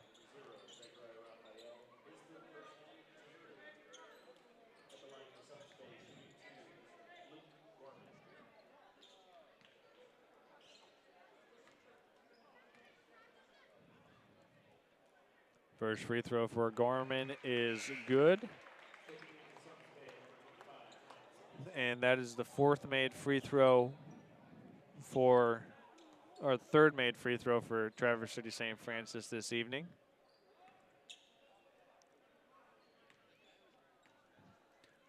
Gorman looking to go 2 for 2 from the line, and he left it short. Sorry about that, Luke. That's the announcer's curse. But St. Francis, he had another offensive rebound. Backdoor cut. Here comes Witchern. Scoop shot layup, no good. Kerr somehow got the offensive rebound. Over now to Bixby. Swings it down, but we've got a timeout taken by head coach Sean Finnegan, as Bixby was pretty close to being surrounded and trapped in the corner. So Coach Finnegan wants to take a TO and talk about this a little bit. Well, if you're just now tuning in, this game was a 1-point game at halftime. It was 24-23 in favor of Suttons Bay. Since then, the Traverse City St. Francis Gladiators have dominated this third quarter, outscoring the Gladiators by a score of 19-3. An absolute dominating performance here in the third quarter after this game was headed towards what many, and like I thought, was going to be a very, very close game coming down the stretch into the fourth quarter. But with the way that the Gladiators have performed here in this third quarter, really, really turning up the temperature on Suttons Bay. And Suttons Bay hasn't had a counter yet. Now, do want to note that the big play, the big turn in this game happened when Connor Saws had what looked to be an and one waved off in lieu of a traveling violation that preceded the and one. And then after that, it's been all Gladiators. So we've got 29 seconds remaining here in the third quarter. Bixby to trigger on the baseline for the Gladiators. He gets it into Ryan. Here's Witchern up top. Here's Ryan letting a 3 fly. Got it. And Lewis Ryan rips the cords once again for 3. Opie has it stolen away by Bixby. Bixby shows and goes. Pump fakes, no good. Offensive board by Witchern. Ryan's going to let it fly again, just off the mark. And that's how we'll end this quarter with a 45-27 score. Gladiators scored 22 in the quarter and have an 18-point lead as we enter the fourth quarter of play. We'll step aside and be back after this from our corporate sponsors. You're watching high school basketball on Next Level Broadcasting, simulcast live on YouTube and nextlevelbroadcasting.net. We'll be back after this. Now's the time to fly from your Northern Michigan hometown Cherry Capital Airport, TVC. TVC Airport will get you to your dream destination anywhere in the world. Visit tvcairport.com now.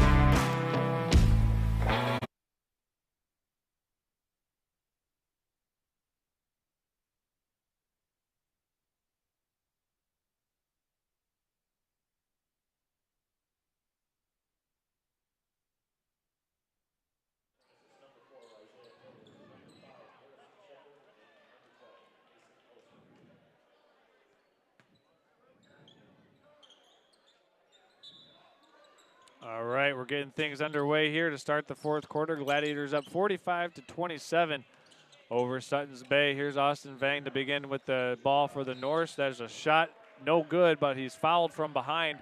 Vang will go to the line for 2 free throws. And in the third quarter, the Norse only attempted 1 free throw.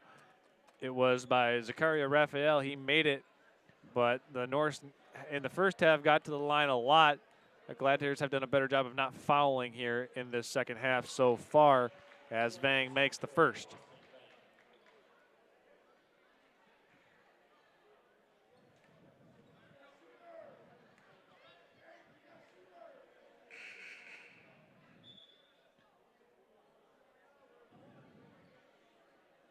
As you can see, the scene for the St. Francis Gladiators student section tonight, it is a Hawaiian night. Give a little shout out to the student section showing up, showing support here on opening night for the Gladiator Basketball Club. Leading scorers in the game for each team for Traverse City St. Francis is Lewis Ryan, and for Suttons Bay is Zakaria Raphael.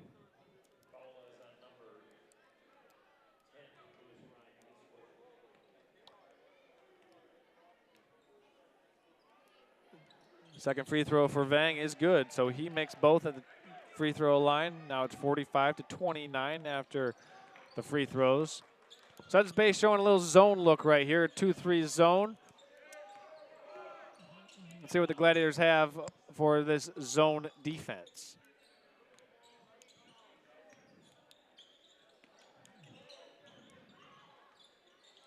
Up top, now Gladiators get a reversal. Inside it goes to Millward. Quick short corner to Harrison Shepard. Up top to Holscher. He'll let a 3 fly, and he got it. Excellent ball movement on the baseline and then the high post, short corner areas for Traverse City St. Francis to execute against that 2-3 zone defense. And here's a turnover stolen away by Shepard. They've got numbers, but Shepard will pull it out with just 7 minutes remaining in the fourth quarter.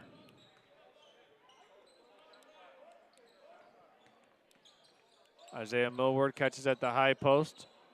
Now they go back over to Lewis Ryan.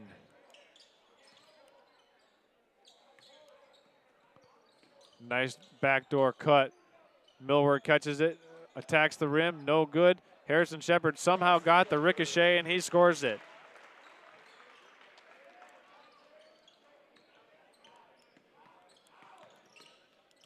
There it goes all the way up the front court to Connor Saws. Opie. Back to Vang. Vang slips a pass down low to Raphael. Raphael evades the traffic and scores it.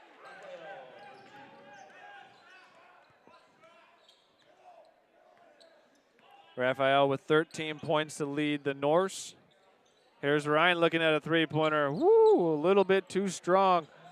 Maybe had too much time to consider that one. I really like this high post touch that they get to Isaiah Millward. He's doing a good job of facilitating this offense. Even though the Norse are back in, it looked like a man defense there on that defensive possession.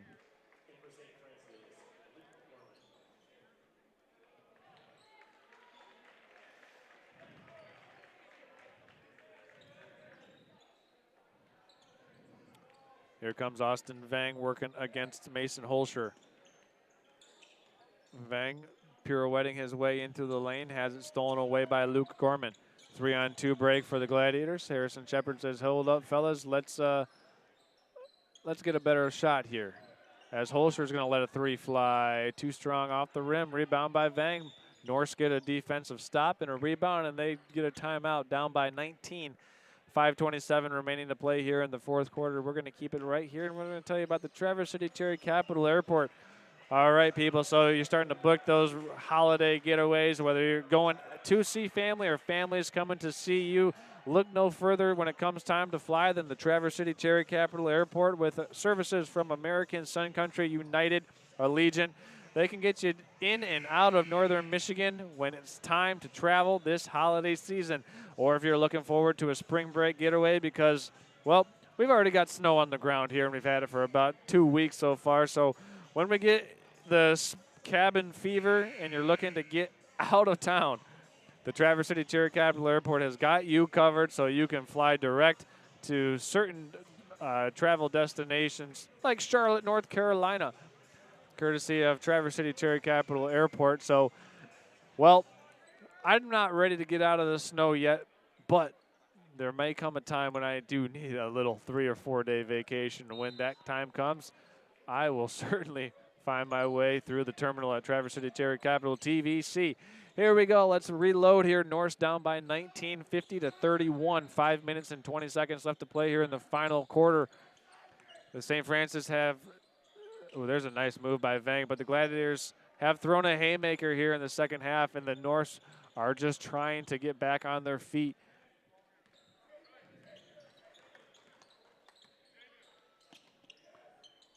Luke Gorman, Bixby, Holscher, Millward. Nice move by Millward, couldn't finish it at the rim, and Harrison Shepard, the 5 on the floor. Here comes Zakaria Raphael up the floor to Vang. Vang into a lot of traffic, forces it up, and he draws the foul. 5 on the floor for Suttons Bay are their 5 starters. Austin Vang, Zakaria Raphael, Grayson Opie, Connor Saws, and Uriah Tukrow.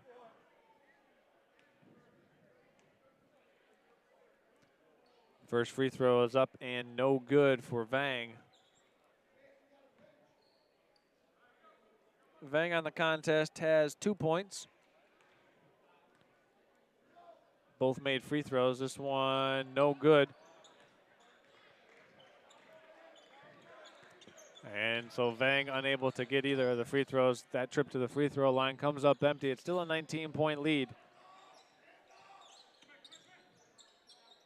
Gladiators using Millward at the high post to organize this offense. Gorman's going to tee up a 3 short. Opie snatches down the rebound. He's in a hurry. Has it tapped away from behind by Jake Bixby. And Suttons Bay will reset here, sideline out of bounds.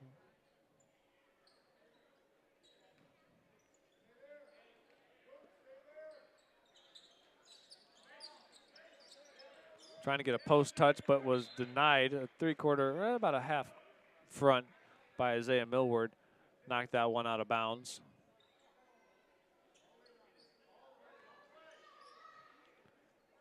Inbounded to Vang.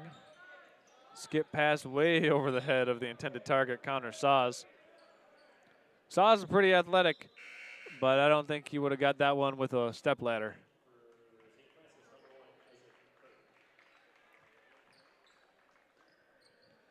Isaac Kerr checking back in for the Gladiators. 4 minutes remaining, halfway through the fourth quarter. Luke Gorman on the dribble drive, driving in, no good. Kerr tried to get the rebound, but Tukrow secures it on the baseline. He'll bring it up for the Norse, over to Opie. Opie looks at a 3, back to Tukrow, jab step. Thought he might take it there, but passed it up. And the Norse decide to run some offense here and show some good discipline in doing so. There's Zakaria Raphael spinning his way through the lane, but couldn't finish the layup on the other side of the glass. Would have been a nice shot, just couldn't put enough English on it to spin it. There's Harrison Shepard, nice hammer pass around to Luke Gorman, but Gorman turns it over.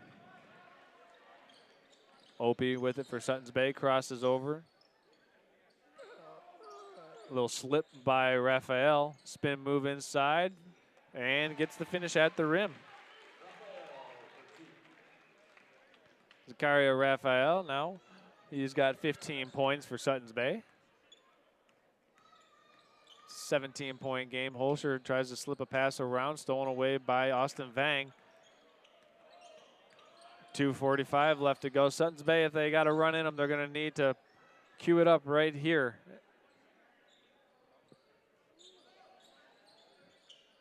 Question is, do they have enough gas left in the tank? Tukrow lets a 3 fly and got it.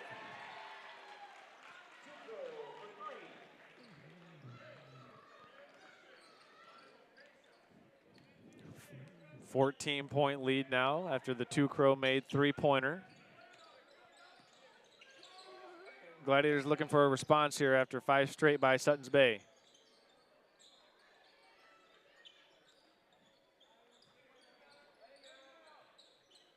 Backdoor cut denied by Vang. Shepard gets it back up top, takes a 16-foot jump shot, and buries it.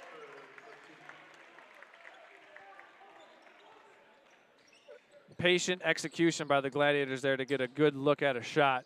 Shepard knocks it down. We're under 2 minutes now. Tucrow's got an open look again. He'll let it fly. No good. Can't go back-to-back from deep. Austin Vang fighting for the board. Has it. He's got it. And here's a look for Opie. Turns it down over to Tucrow again. Inside now to Vang. Oh, man, that's a nice move, but just couldn't get it to go off the glass for Austin Vang.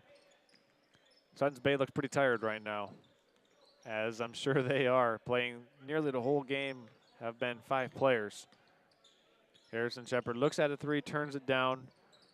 And here comes Mason Holscher running up the floater, and he gets it to go.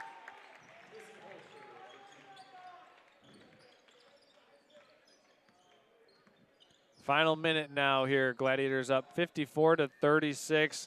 It was a 1-point game at half, and then the depth was on display for the Gladiators in the second half. And also the adjustment made by St. Francis in the second half. They did not foul as much, not nearly as much as they did in that second quarter, as Luke Gorman slithers in for 2. That's the easiest basket Luke Gorman's going to get all night, as the Gladiator lead now back up to 20. And this one's thrown away. It'll be Gladiator ball with 25 seconds left in the game. So we want to thank all of our sponsors this evening for making this game possible. We want to give a shout out to the Traverse City Cherry Capital Airport, American Liner Systems, Pop Excavating, for allowing us to be presenting this game to you from the comfort of wherever you find comfort.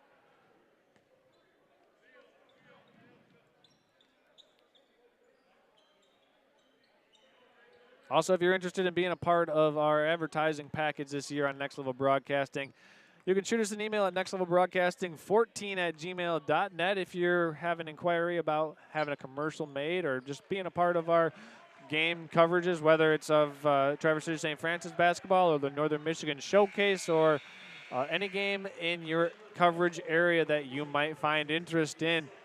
Your final tonight from Traverse City St. Francis High School, 56-36. Gladiators control the second half. They dominate the second half and win in the second half 23-12 to take this 56-36 victory on opening night here.